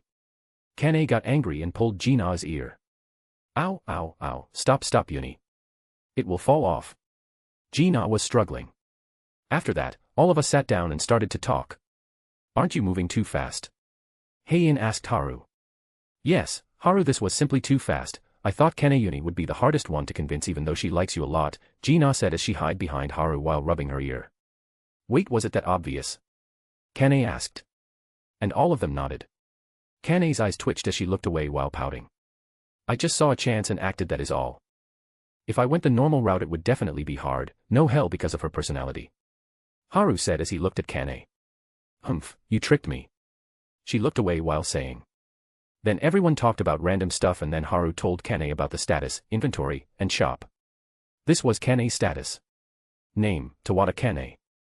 Level, 1, 0/100%. Age. Stats. Strength, C+, 3100. Agility, B, 3500. Intelligence, B, 3500. Vitality, C, 2600. Mana, C+, 3000. Charm, B, 4100, can't be increased with points. Points. Inventory. After that Haru showed her how to use the shop function. Kane immediately looked at the swords section and her eyes lit up because of the swords and equipment. But Haru, why is there no item higher than B rank? Kane asked as she looked at the screen. Well, that is a limitation that has been given to you. I don't know how to lift it, only I can access the shop fully. Haru said as he had no idea why there was a limitation. They didn't know about it until much later because Heian and Jina never used the shop. It was Kairisha who told him about it when they were on their way back from Africa. After they talked some more about random topics and some kisses and hugs later. Okay, then you guys start training, enough talking, and teach Kane about hockey as well, Haru said as he clapped his hands. Ah, why do we need to train again? Haru, can I skip? I'll give you a special service as thanks, Jina said seductively as she winked. Sounds tempting, but no, train first, and here is your gift, Haru said as he took out a box. Oh, you got me my gift. Jina was excited. Haru opened it and a silver bracelet with a blue gemstone embedded in it. Frost bracelet, D+, made by the dwarves using the mana silver, metal, D, found in the icy mountains peaks, with the magic stone of Icehawk, D, embedded in it. Increases magic resistance by 20%. Increases ice magic damage by 20%. Price, 3000 points. Now give me your hand, Haru said to Jina. Jina did as she was told with a smile on her face. And Haru helped her wear the bracelet. After that Jina hugged Haru tightly and after kissing him moved back to show everyone her new bracelet. What is that bracelet for, Haru? Kane asked. You can check it out, Haru said as he stood up while caressing Kane's head. Okay, then I'll go and train a bit as well, Haru said as everyone nodded. He walked out. What, you train? Kane said as she had received the shock of her life. Of course I do. What did you think I did? Haru said as she smiled wryly. Humph, I thought you only knew how to flirt with girls, Kane said as she folded her arms. Is that how you really see me? Haru asked Kane and others looking for their help. Yes, everyone answered together while nodding their heads. Well, I'll get my revenge later, Haru muttered as he pouted and walked outside under the giggles of the girls.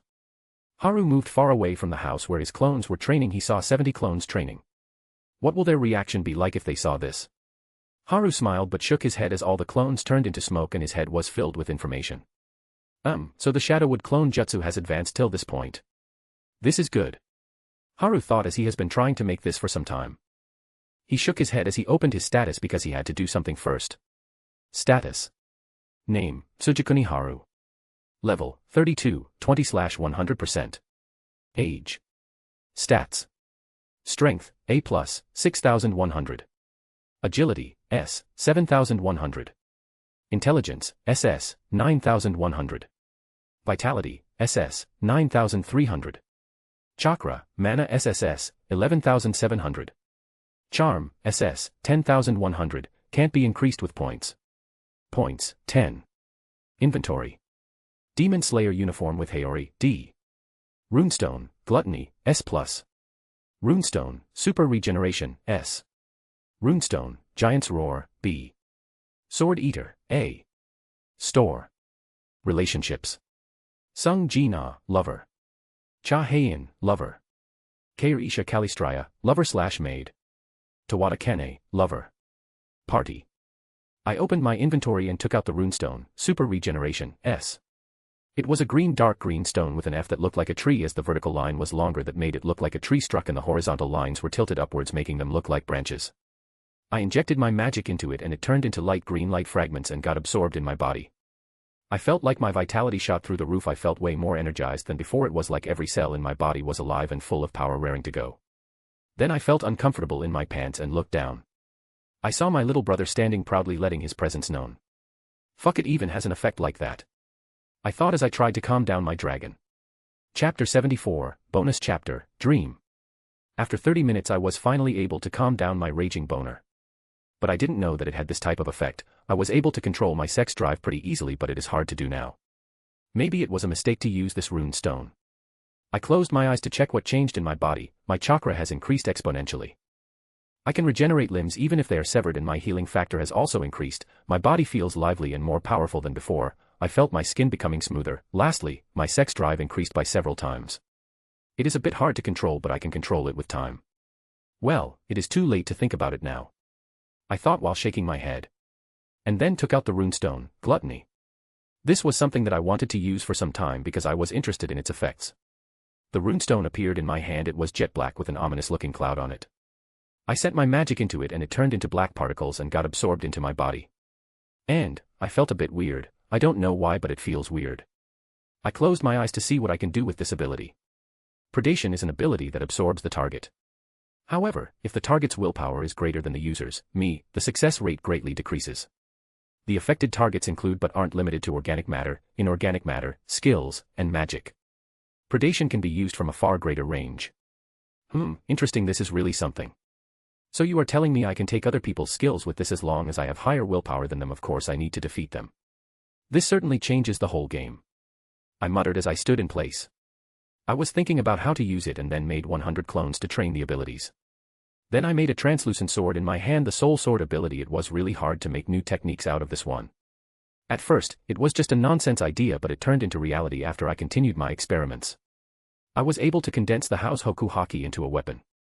Though I was surprised as well because I once read a theory about an advanced technique for House Hoku Haki. Like there is emission and internal destruction for Busos Hoku Haki, there must be an advanced technique for a Haki that has been given that much importance other than knocking out cannon fodder.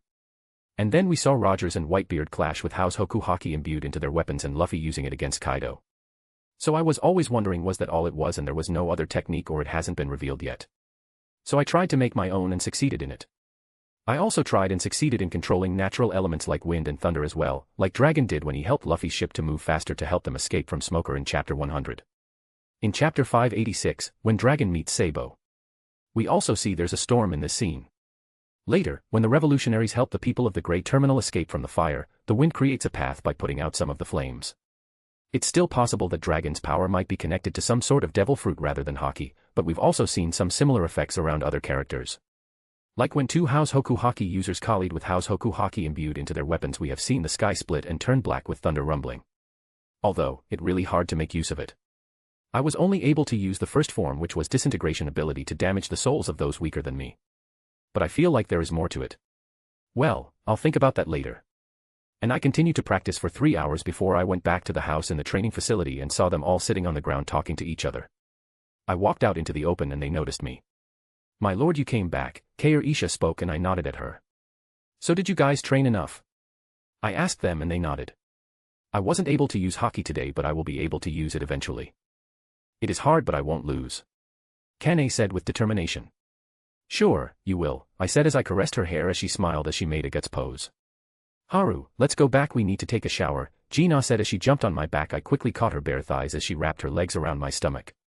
She was rubbing her face on mine with her breast pressing on my back. She was wearing a thin t-shirt and shorts. All of them were the same. They wore fewer clothes around the house. I never really paid it any attention before, but now something is rising and it definitely isn't the shield hero. I suppressed my rising hero and said, "Let's go back then." They nodded and hugged me at the same time. I seriously felt like my dick would jump out of my sweatpants. I chanted a mantra to calm my mind and the space around us changed. Then we appeared in our living room. I sat down on the sofa. "So who is going to go first?" Gina asked. Heian and Kane raised their hands. "I am really full of dirt. I can handle it while training, but it is hard after that," Kane said. "Mao, I feel all sticky. I want to go first," Gina said. "It is all right, I'll go after you guys. I didn't get dirt on me, Isha said with a smile as she was the one with the least dirt on her, which was practically negligible. Thank you Isha Yuni, I'll treat you to some fried chicken, Gina said with a smile. Well, I guess she is really grateful to share a fried chicken, I thought. Thank you Isha, Kane said as she ran for the bathroom. Thank you, Heian said. Don't mind it, I will keep my lord company, Isha said. All of the others went to take a bath and I knew it would take them an hour or more to come out. So I can calm down my mind in the meantime. Isha sat down next to me, hugged my arm, and placed her head on my shoulder. Sigh asterisk. What happened Isha? I asked her as I forgot about my problem for a bit. Nothing, my lord, it is just that. I felt I am dreaming. She said as she looked me in my eyes and caressed my cheeks with her hands. Why do you feel like that? I spoke in a soft voice as I held her hand and pulled her closer. It is because I am my lord's lover now. So I thought it was a dream. She said as she looked down. So you think that you have been dreaming for 3 days? I smiled as I spoke. Yes, I couldn't believe it. I thought it isn't real, and I feel like it. She said softly. Oh, well, what about now? I said as I wrapped my hands around and kissed her. She didn't back down and received it with her lips. After a soft kiss that lasted for 5 minutes, I moved back and caressed her face. What do you think?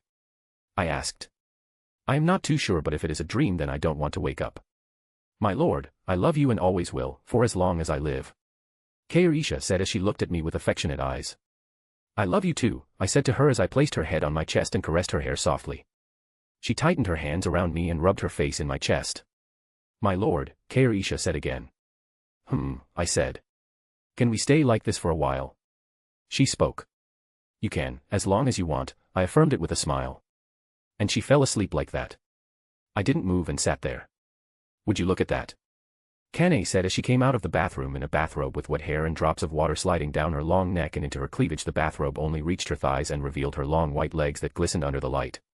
Do you want to join in? I said as I pointed at the left side. You are getting more and more shameless by the day, Kane said as she pulled my ear. Ouch ouch, stop or she'll wake up, I said in a low voice.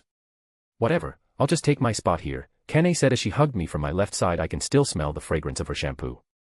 She rested her head on the left side of my chest.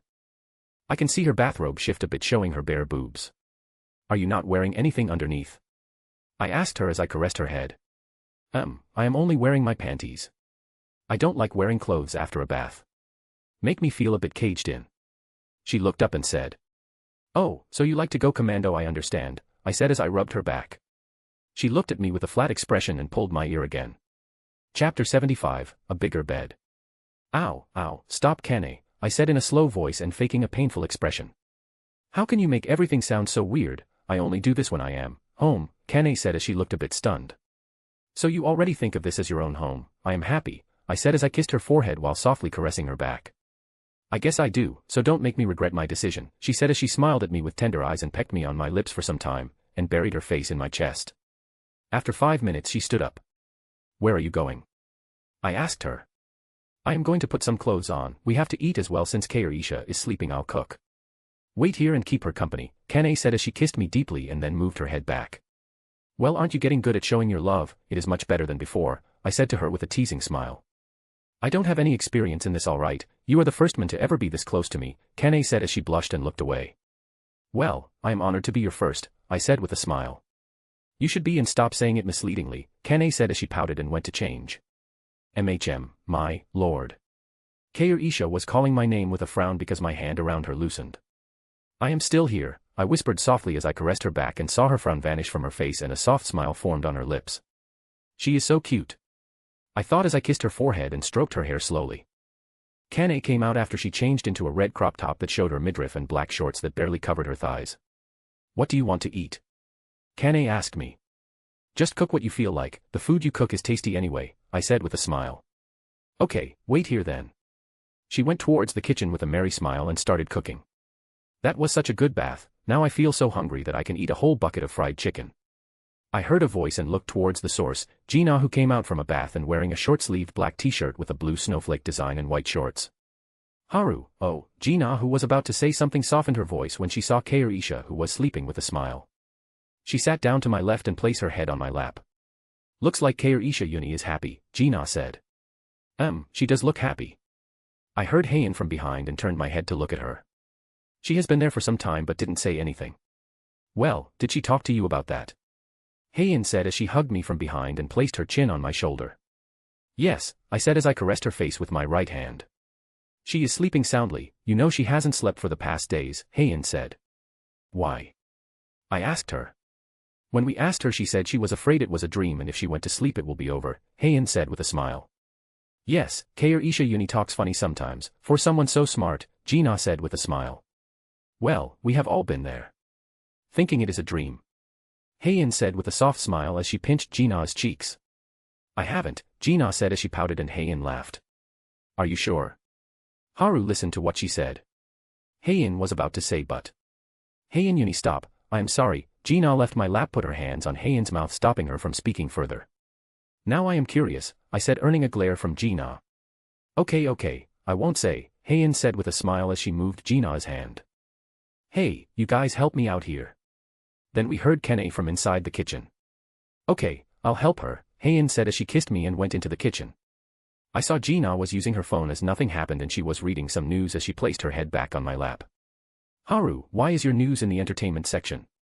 Gina said as she showed me the screen. A hunter who is better looking than any movie star or idol. Are they really that out of content to write about? I asked Gina as I read the heading. No, I don't think that is the reason. They are writing it because it is true. Gina shook her head and said. If you say so, I said as I patted her head. She then continued to look at the news. Haru, will you be going to International Guild Conference? She looked at me. I am not sure I might go, I said as I looked at Kairisha who was sleeping. Okay, they say there will be an important announcement this year, Gina said as she stood up. I nodded because it will surely be an eventful event this year. We then saw Kene and Heian walking out with plates. I'll help them, Gina said as she kissed me on my cheek and went to help them. I then looked at Kairisha whose eyebrows shook a little, then she opened her eyes and looked at me. My lord, she was stunned at first when she felt my arms around her, then smiled beautifully and looked at me. What is it? I asked as I tucked her hair over her ear. Nothing, my lord, she said and kissed me deeply, then looked at me again. Do you still think it is a dream? I asked her. No, my lord, I love you. She said as placed her head on my chest again. I smiled as I stroked her back, making her smile gleefully. Okay, stop flirting, the food will get cold. Kane's voice caused Kairisha to flinch as she looked back and saw Kane, Heian, and Gina giving her a knowing grin. How long have you been there? Koresha's face reddened. We were here before you even woke up, and calling out, my lord, in your sleep, Kane said with a smile. Koresha's face reddened a bit more. Okay, come on, let's eat, I said as I caressed Koresha's hair and she nodded. We joined everyone at the dinner table and started eating.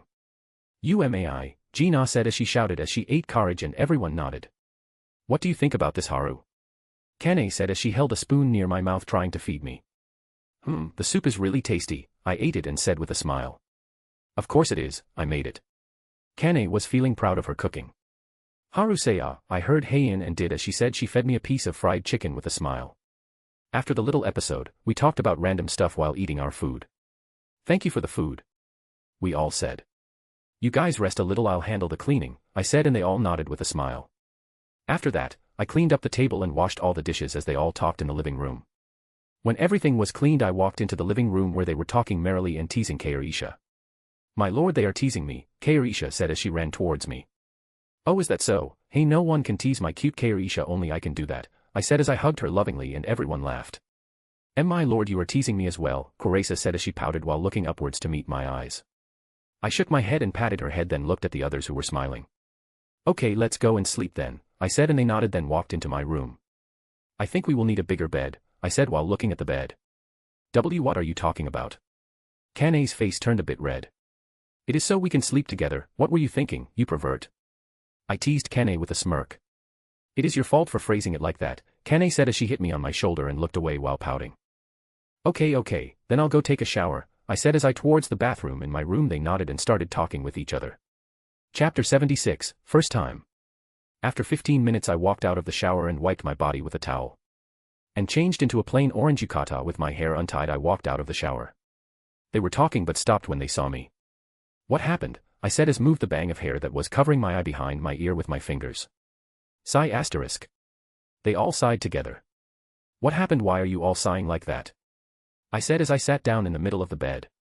No matter how many times we see you, your charm never decreases, Heian said as she smiled. Well, Haru has always had that charm, Gina said with a smile. Yes, this bastard was surely an incubus in his past life, he makes me question my femininity every damn time, Kane said with a growl. Come on, you are beautiful you know, I said to Kane with a smile. Flattery isn't going to get you anything, she said as she looked away with a smile.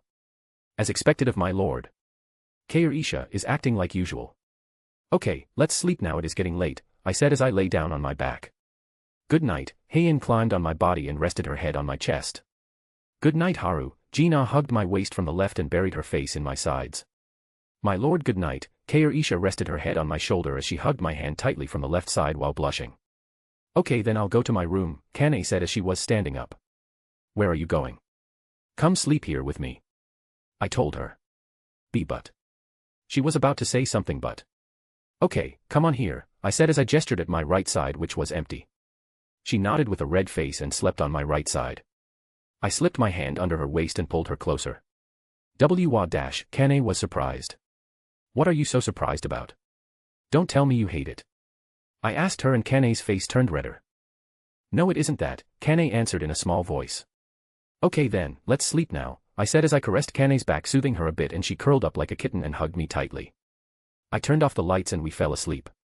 I felt something touching my face so I woke and saw Kane who was really close to my face with her eyes closed and her lips were moving towards mine.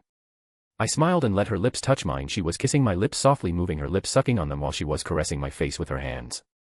I moved my tongue inside her mouth causing her body to jolt but I held her near me with my hand that was on her waist and I coiled my tongue around hers. After 5 minutes of sensual kissing and slurping sounds, I let her move back. It is a good way to wake up, I said as licked my lips and lightly spanked Kane's round butt. Kaya, why you were awake? Kane yelped a bit as she spoke. Of course, I will wake up if you do this. So what happened to make you so active in the morning? I said with a smile as I hugged her tightly. Why you looked so cute when you were sleeping. So I couldn't control myself, Kane said while blushing. Oh, I looked so cute that you couldn't help but assault me in my sleep, I said as I raised my eyebrow. And no, why do you make everything sound so wrong? Kane said as she blushed furiously. Then what is it? I asked her. Why you have a cute sleeping face, Kane said as she looked away. Is that so you like my sleeping face, huh? I smiled. Why yes, okay now let me go I have to train, Kane said as she pecked me on my lips shyly. What time is it?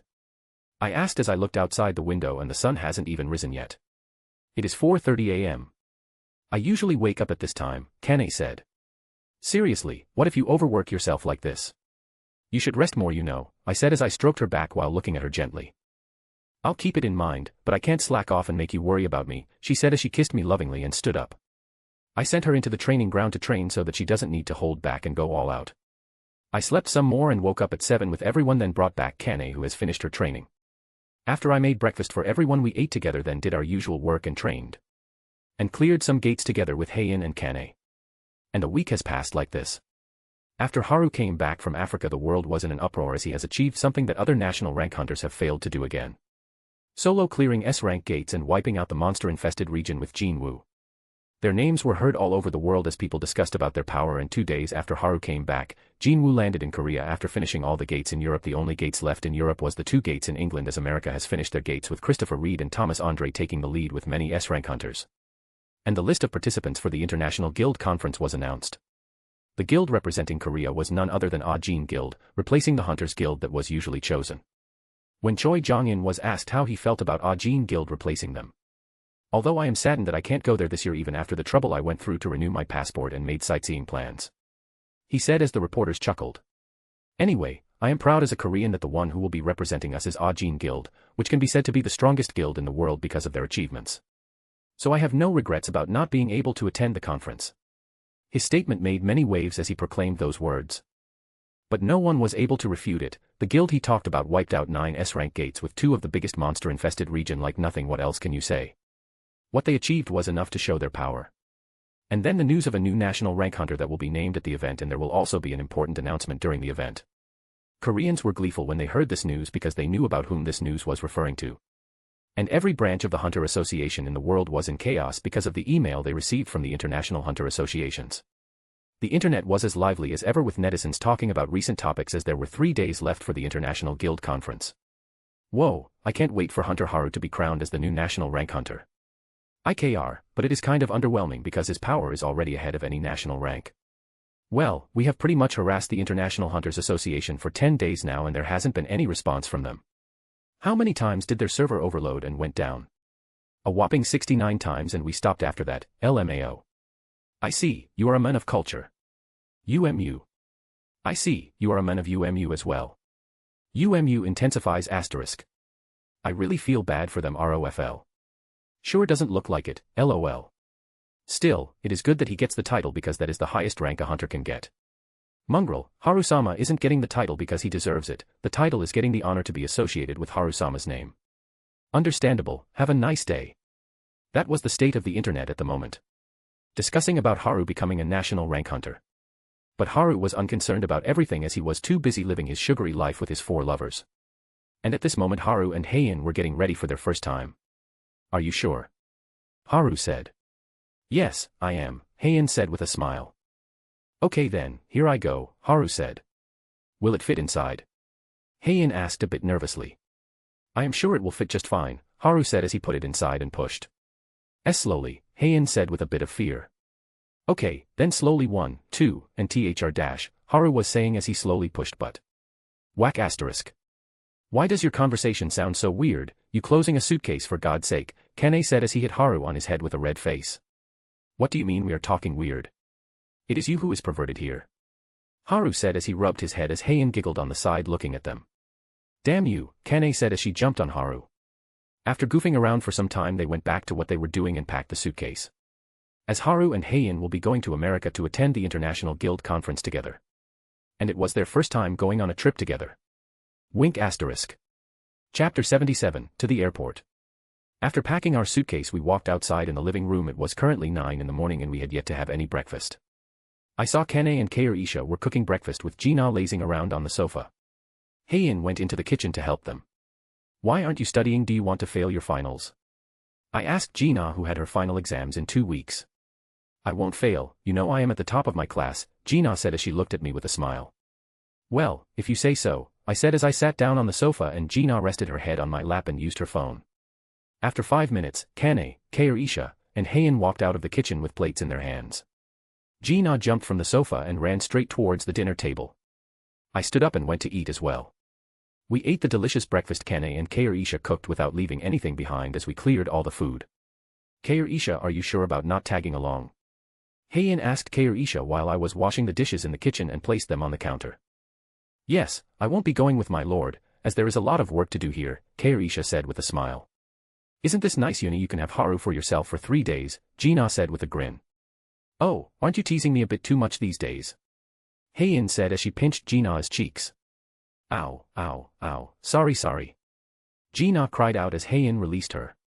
Okay, then we will be going earlier to sightsee so Gina don't kick up a fuss, alright, I said as I sat down on the sofa between Kane and Gina. Hi, Gina answered as she landed a few kisses on my face. I doubt you'll actually behave. But if you do I'll punish you when I come back. I said with a smile to Gina. I'll see what you do when you come back then, Gina said with a grin. It applies to you too as well, I said to Kane and Kair-isha. Like I will do something like that, Kane said as she pinched me with a red face. Well, you never know, I said as I patted her head. Don't worry my lord, Kair-isha spoke in her calm manner. I nodded and stood up with a smile. Then I'll go and take a shower. Heian, get ready, take your time, no need to rush. I said as I walked towards my room. After I took a shower and changed into a long maroon-colored trench coat, the belt was left untied. Under it is a black vest over a striped dress shirt that is light blue in hue. Wearing a bolo tie, which is held by a red ribbon and a turquoise pendant, with beige pants, dark brown shoes. With my hair tied in a low ponytail. I walked out of the room and saw Heian still hasn't come out. And all of the others were missing as well. I sensed them in a room together. So I sat down on the sofa and waited for them to come out after they finished what they were doing. After waiting for half an hour I saw the door to the room open and Heian came out wearing a white off-shoulder top that had golden and pink rose-like patterns around the neck and the base. With straight light pink pants with golden heels. She was wearing big round earrings that were golden in color and a pink bracelet on her left hand. With light makeup on her face enhancing her beauty to the next level. Her blonde hair was done in a twist and braid half updo, with 2 small braids going from both sides of her head and meeting behind her head as the rest of her hair was left untied falling onto her shoulder. How do I look? Heian asked with a smile as she looked at me while I was staring at her. You look beautiful as always, I said as I smiled and walked near her. She smiled and wrapped her arms around my neck and kissed me lightly. I am glad that you like it, Heian said. I nodded and looked at Gina, Kane, and Keirisha who were peeking from the room as they looked at me. He is already forgetting about us, Kane muttered while pouting. My lord looks good, Keirisha spoke as she took a picture of me. It can't be helped, we will have our turn as well, and Keirisha you better send me that picture, Gina said with a smile as Keirisha nodded. I and Heian looked at each other then chuckled a bit. I walked towards them and kissed them on their forehead one by one. Okay, then we will be going now, I said as I hugged the three tightly. All right, come back quickly, Gina said with a smile. Okay, I get it, now release me, Kane said with a red face. Okay, my lord, Keirisha is talking like she does usually. I moved back and then went inside my room to get the suitcase that was in my room. I walked out and looked at the girls talking merrily.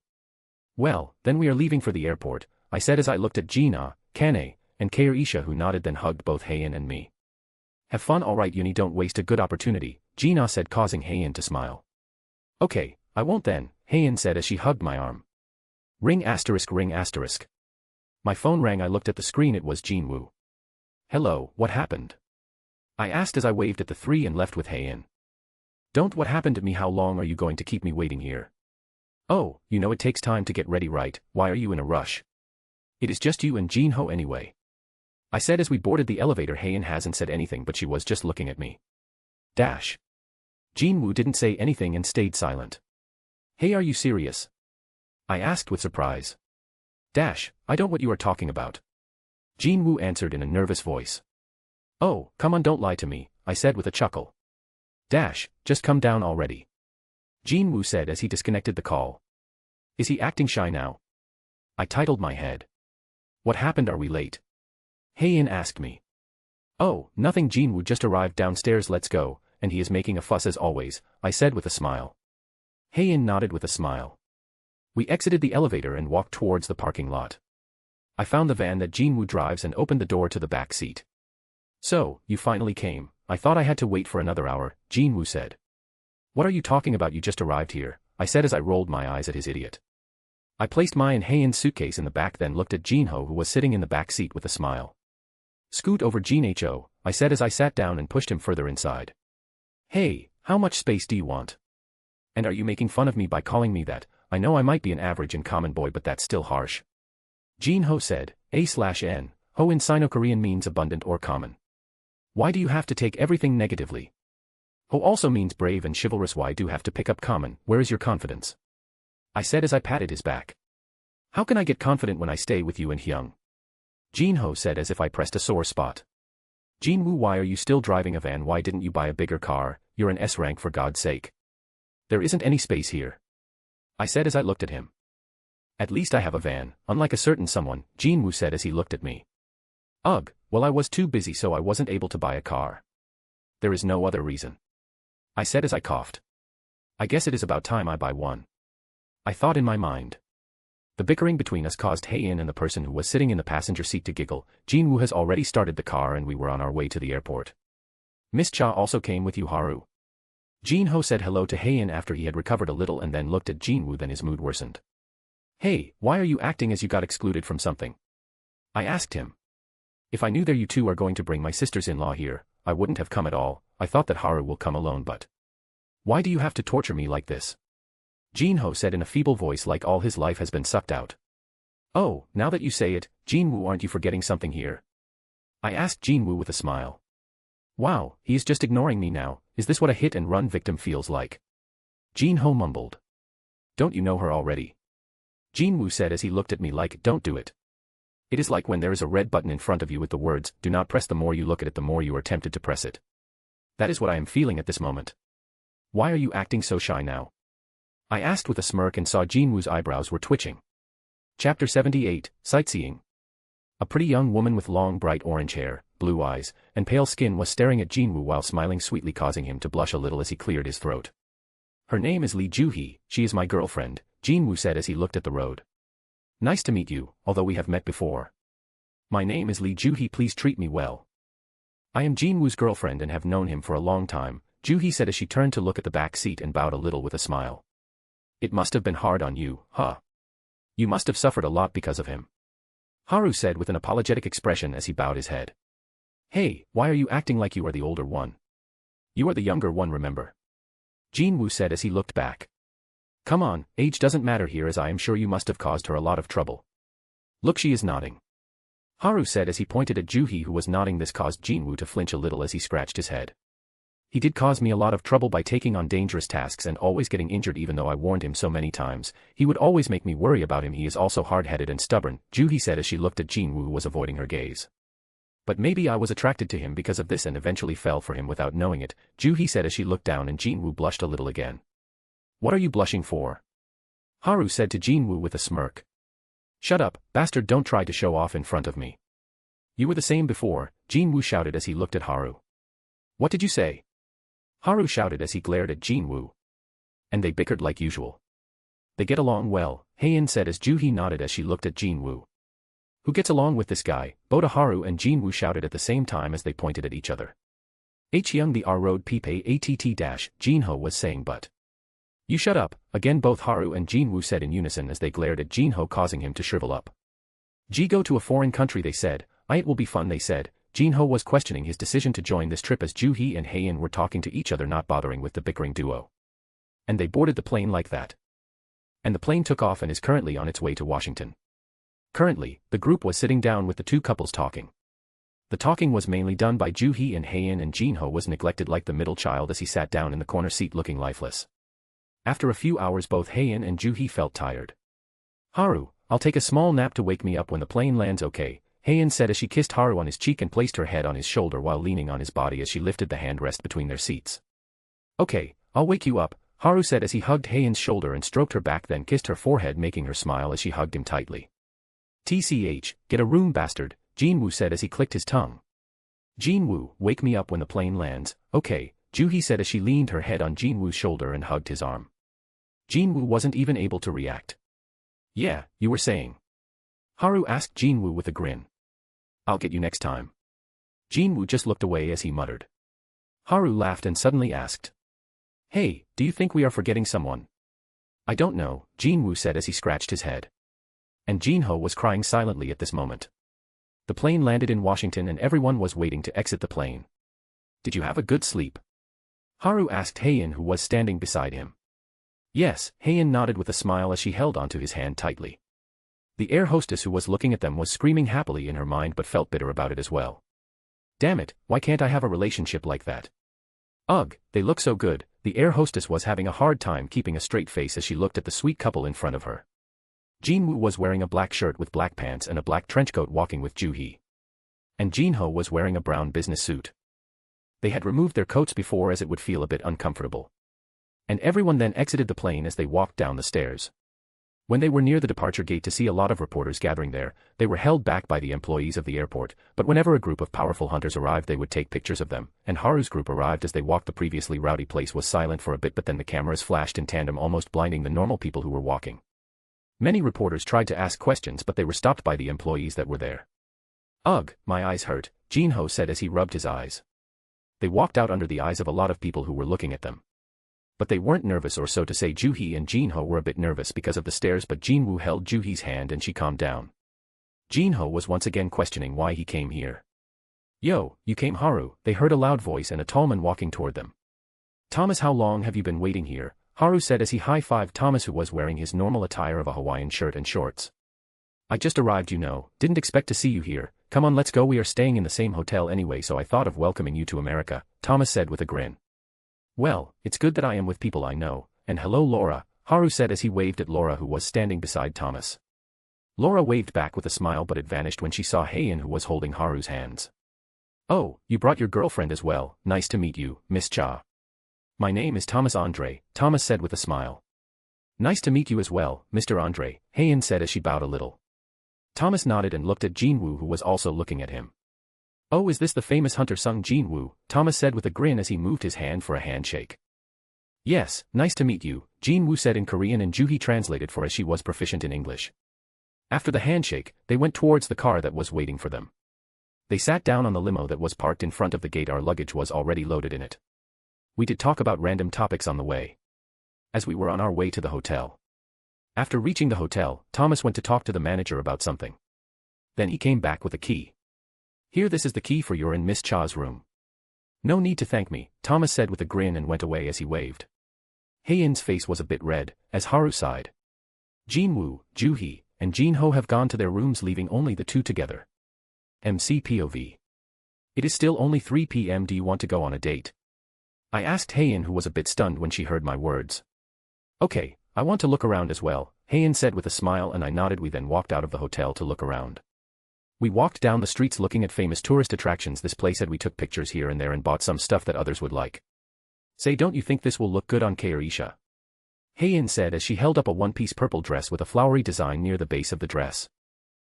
It will suit her, I said with a smile.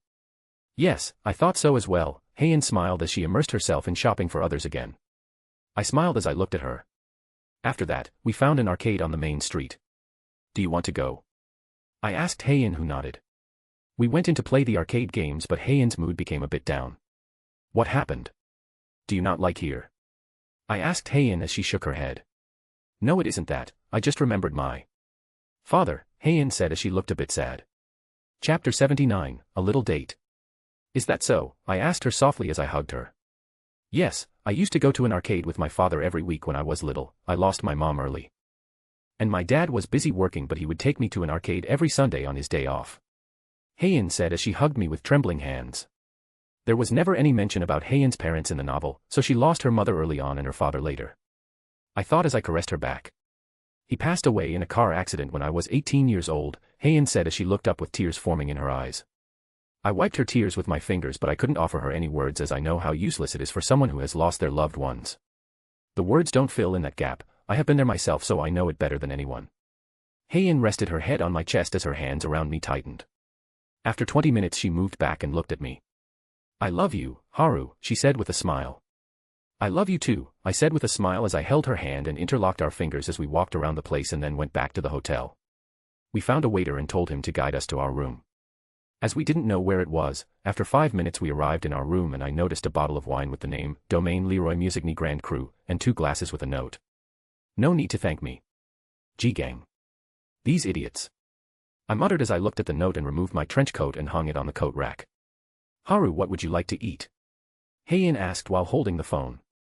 Just order for me what you feel like, I said as I am not that picky about what I eat. Okay. Then Hae-in ordered the food as I opened the wine bottle and poured it in the wine glass. I sipped a little.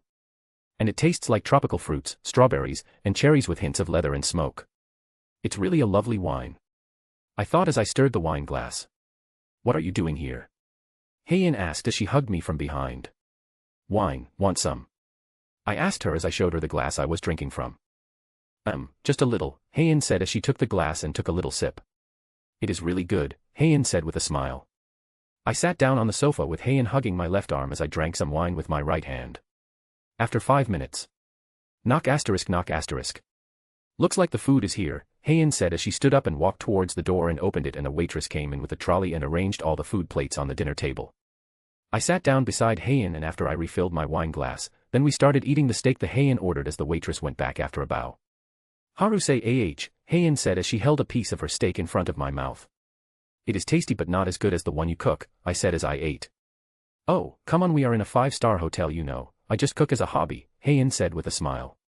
But I find your cooking delicious though, I said as I sipped some of my wine and the taste of the steak went to another level. Hae-in, it's your turn now, I said as I picked up my fork and placed it in front of Hae-in's mouth. Thank you, Hae-in said as she ate cutely. I smiled as I looked at her. And the feeding train continued for the rest of the dinner and we are currently on the bed lying on our backs. The food was good, Hae-in said as she rested her head on my chest. I nodded as I caressed her back with my hand while looking at the ceiling. Haru, I love you, Hae-in called for me in a soft voice. I love you too, I looked at her as I said, and she kissed my lips while sucking on my lips lovingly. Chapter 81, Responsibility. After I helped Hae-in take a shower because she wasn't even able to stand on her own. I guess I was a bit too rough on her. I thought as I looked at her clinging to my body to keep her balance. I wiped her body with a towel and then helped her dress up in a bathrobe as I carried her in a princess carry to bed and laid her down. Rest for a bit, I said as I kissed her forehead lovingly. Hae-in smiled as she answered. I went back to wipe my body properly and wore an orange bathrobe, then came out to see Hayan using her phone. She was sitting while leaning on the bed rest. I took a bottle of orange juice from the fridge in the room and walked towards her. "What are you doing?" I asked her as I sat down beside her and hugged her shoulder. "I am just looking at the photos Gina sent," Hayan said as she snuggled in my arms and rested her head on my chest as she showed me the photos. "What is she doing?" I asked while looking at Gina, Kane, and Kairisha laughing as I opened the bottle of orange juice and moved it near Hayan's mouth. She looked at me and smiled sweetly. "She went out shopping with Kane and Kairisha," Hayan said as she drank the orange juice in small sips. "Oh, did you want to go sightseeing today?" I asked Hayan. "I wanted to but I couldn't because of a certain someone who couldn't stop," Hayan said as she giggled. "Ma, wasn't it you who kept begging for more?" I said as I drank some orange juice. "That, it was your fault." Hayan's face was red as she said while looking away. "Okay, it was my fault, so we'll look around tomorrow morning as the conference will be held in the evening. We will have the whole day," I said to her with a smile. Hayan nodded as she took the bottle of orange juice and drank from it. Haru, you drank from it as well." Hayan's face was red as she looked at me. "Why are you so flustered about an indirect kiss? Did you forget what we did the whole day?" I said with a smirk. Idiot, don't talk about it," Hayan said as she punched me lightly. "Well, if you say so," I said as I hugged her tightly. "So what do you want to eat?" I asked her because we haven't eaten anything for the whole day. "Order for me, whatever you feel like," Hayan said. "Okay," I stood up and walked outside of the bedroom, then picked up the phone. I ordered room service and placed the phone back, then walked inside the bedroom. I saw Hayan was caressing her belly with a smile on her face. "What are you doing?" I asked her as I sat down beside her. Nothing, I just felt a bit full," Hayan said with a little blush as she caressed her belly again. "Okay, though I am sorry for being rough on you," I said as I held her hands and kissed them lightly. "That isn't something you should apologize about, as I was too lost in your scent as well," Hayan said as she caressed my face softly with a smile. "Lost in my scent, is it?" I said as I tilted my head as she nodded. "Your scent is too intoxicating for me, I got addicted to it," she said with a bit of a blush as she looked down. "Why say it if you are going to feel embarrassed?" I thought as I looked at her with a smile. "Are your legs all right? You weren't even able to stand a minute before," I asked her as I shook my head.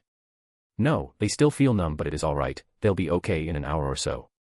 So don't blame yourself for it, as I liked it very much," Hayan said sweetly while blushing a little. "I am happy to know that." I smiled at her. "But seriously, how is that still so active?" Hayan said as she pointed at cock that was still upright. "I don't know," I looked away as I am not tired even after I went at it with her for the whole day. This is really something. "So are you still not satisfied?" Hayan asked me with a sad look. "It isn't like that, it is just that my stamina is a bit too high," I said with a smile as I caressed her face. "A bit too high is an understatement here, but I guess it is good because you have 4 lovers, so you should have high stamina, right?" Hayan said. "Why does that sound like a question?" I asked her back as I hugged her shoulder while caressing her back. "Because I heard it from Gina as she talks about the most random things. She said that she read an article about a man who had 3 wives but they divorced him because the men had no stamina," Hayan said. "She can be like that. But you don't have to worry about it, right?" I said to her. "Geez, is that all you think about?" Hayan said as she puffed her cheeks. I just laughed at her reaction as she leaned in and snuggled in my embrace. I smiled as I rubbed her back softly while kissing her hair. After some time. Ring asterisk. "Looks like the food is here, I'll get it set up on the table," I said as I stood up. "Mem," Hayan softly nodded. I walked out and opened the door to see the waitress that came yesterday. "The food is here," she said with a smile as she looked at me. "Come inside then," I said as I looked at her pushing a trolley in the room and setting it up on the table inside. "Thank you," I said as I walked towards the bedroom after the waitress went away, ignoring her looking at me with hungry eyes. "Come on, the food is on the table," I told Hayan who was lying on her back. "Take responsibility for what you did," she said in a spoiled tone. "Don't worry about it, I'll take good care of you," I said with a smile as I picked her up in a Princess Carrie then kissed her lightly before walking out with her in my arms. "You always have something to say," Hayan giggled as she wrapped her hands around me as we reached the dinner table. I helped her sit down on the chair then sat beside her. I picked up the fork and knife, then cut a piece of steak and placed it near Hayan's mouth. "Say AHH, I said as she smiled and opened her mouth as I fed her. "That is how we had our dinner." "Are you full?" I asked Hayan who was looking at her phone. "Mem," she nodded as she looked at me. "Okay then let's go and sleep," I said as I picked her up again and walked towards the bedroom. I lay Hayan on the bed slowly and laid down beside her. I slept on my side and looked at Hayan. She did the same and came closer to me leaning her head on my chest then taking deep breaths. After 10 minutes. Heian, what is troubling you? I asked her as she has been a bit too out of it. Her body flinched a little as it trembled a bit. Don't worry, you know you can tell me what is troubling you, right? I said as I hugged her lovingly while kissing her hair lightly. She stayed silent for a bit then. Haru, she called me. I looked at her. Haru, she said again, her voice was trembling a bit. What is it? I asked her. I hugged her. She looked at me and said, Are you going to leave us? She had some tears in her eyes. Of course not, why would I do that? I caressed her face as my heart wrenched when I saw her cry. The sadness in her eyes was something I have never seen before. I think you wouldn't as well, but... Heian's voice trembled as she looked down. What happened? Tell me. And don't worry, I won't leave you no matter what. I said as I placed my forehead on hers. I had a dream last night, Heian said. Chapter 82, Feelings. I had a dream last night, Heian said as she looked at me while her body trembled and tears formed in her eyes. What did you see? I asked her softly. I was living a normal life with mom and dad. There was no gates or monsters in the world and no things such as hunters or abilities. I was just a normal girl again. I was happy that I could be with them and live with them again, although I was confused why it happened, but for some reason, I didn't pay it any attention. I met everyone there but I couldn't find you. And no matter how much I searched for you, I wasn't able to find you and it scared me. Even Jinwoo and Jina didn't know you. I didn't know what to do as I panicked and searched for you again, but I couldn't find anything. I didn't know what to do as I cried and cried because I couldn't see you again. Then it was all over in an instant as the world was set ablaze by a dark red fire, and then my dream ended and I found myself beside you again. I was really scared that you will disappear if I sleep again. Heian said as I wiped her tears with my fingers and hugged her tightly. Is that why you? I was about to say, but she nodded. That is the reason I asked for this, so that even if you leave me, I would have a part of you with me, Heian said as she placed her hand on her belly again. Don't think about it, I won't leave you no matter what. I promise, I said as I kissed her hair while caressing her back.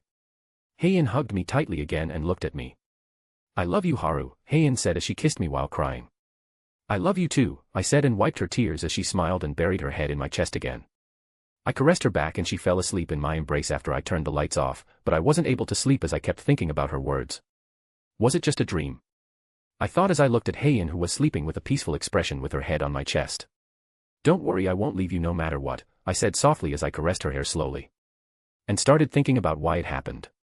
In the red landscape, inside the cage that had many seals in an unknown language, a giant red nine-tailed fox opened its eyes and lifted its head. You owe me one, Haru, even though you slept with someone else after you promised me that I will be your first wife. The soft voice rang out. It is the fault of your dumb parents. Where are they anyway? If only they didn't seal your memories of me. It was necessary, but still I shouldn't have left you to them. Sigh asterisk. The soft voice contained annoyance in it. Though I don't want to admit it, your second wife is interesting. It was still a close call though. If she hadn't connected with you before, her soul would have been lost in the rift between worlds. The soft voice sounded in the landscape. You have grown up into such a man, you even have a harem now. I still remember when you were a little kid, fufufu. But, I still won't forgive you, for what you did. A loud sound shook the landscape as the cage was filled with smoke. And when the smoke cleared, the giant fox vanished and a woman with long matte red hair that reached her shins, a beautiful face that looked like a masterpiece created by the god of craftsmanship himself. She had two red fluffy fox ears on top of her head that stood upright with big red jewel-like eyes that had beast-like vertical slits in the pupils, long eyelashes with thin brows, a sharp nose with soft pink lips, and fair milky white skin. Her face can only be defined as perfection, a face that can only exist in dreams.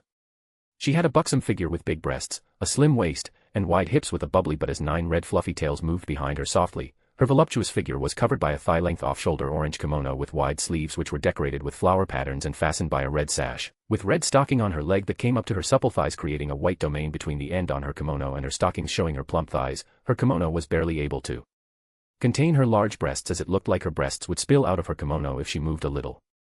Her body looked like it held all the charm in the myriad of worlds. If in the vast universes, if she said that she is second in terms of beauty, no one else would dare to claim the first place. Snap asterisk.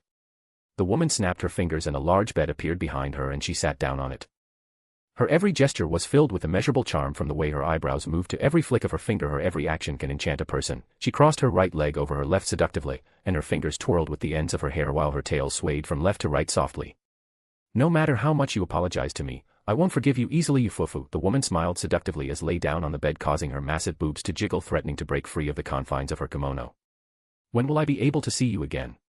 I hope it is soon. I can't take it anymore, the woman said softly as she closed her eyes and looked at a photo that she created. It was a photo of a little boy with blackish red hair and a girl with red hair playing while smiling happily. Third-person POV. Haru's body jolted as he was thinking. Why do I have a bad feeling? Haru thought but shook his head as he looked at the time. It is already morning, I wasn't able to sleep last night, Haru sighed as he looked at the clock that displayed the time. Looks like she was able to sleep properly. Haru looked at Heian who was in his arms as she slept with a soft smile while hugging him. This caused him to smile as he caressed her back softly. Haru. Heian opened her eyes slowly and looked at Haru with her sleepy eyes. He is still with me, he didn't disappear. Heian thought as she looked at Haru. Did I wake you up? Sorry, Haru said as he kissed Heian's forehead and looked into her eyes. No, I was about to wake up, but let me stay like this for a while, Heian said as she leaned in closer into Haru's embrace. Okay, as long as you want, Haru said as he stroked her hair causing her to smile. If this is by chance a dream I don't want to wake up, Heian thought as she looked up at her lover's face and caressed his face softly. Don't think of useless stuff, Haru said because he can pretty much feel what she was thinking about. Okay, I'll do as you say, Heian giggled as she kissed him on his lips deeply as she held his face with her hands. After some time she separated from him as a bridge of saliva connected their lips and she rested her head on his chest listening to his heartbeat which always calmed her down. Haru softly caressed Heian's hair while looking at her and they stood up from the bed after 5 minutes to freshen up. After changing into different clothes, they had breakfast together while feeding each other with a smile. Let's go and look around, Haru said as he held Heian's hand and smiled. Let's go, Heian said with a soft smile as she held onto Haru's hand affectionately and looked into his eyes.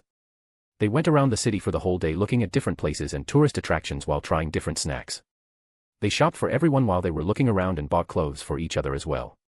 Heian bought Haru a white dress shirt with a black tie that had golden stars on it. And Haru bought a white full-sleeve top with golden rose designs on the sleeves and the base of the top. It really suited Heian when she tried it. It was currently 4 p.m. and the couple is currently back in the hotel room to change as it was time to attend the conference. So did you have fun? Haru asked Heian after he walked inside the room.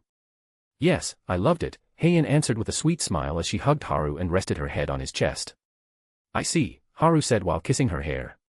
Let's get changed or we will be late, Heian said as she moved back. Okay, Haru nodded and walked inside the bathroom for a quick shower and Heian went into the second bathroom to take a bath. After Haru walked out of the shower and changed into the white shirt with the tie that Heian bought for him with black pants and shoes. He folded the sleeves onto his forearm and tied his hair in a high ponytail. Then took the black trench coat and put it over his shoulder leaving the belt untied. Then he waited for Heian to come out. After 30 minutes Heian walked out of the room wearing a white suit that heightened her figure nicely with a white tie that was decorated with golden streaks with her shoulder-length blonde was left untied and swayed in the air. Let's go, we shouldn't delay it further, Heian said with a smile as she looked at Haru who stood up and offered her his hand. She held his hand with a smile and the two walked towards the entrance of the hotel.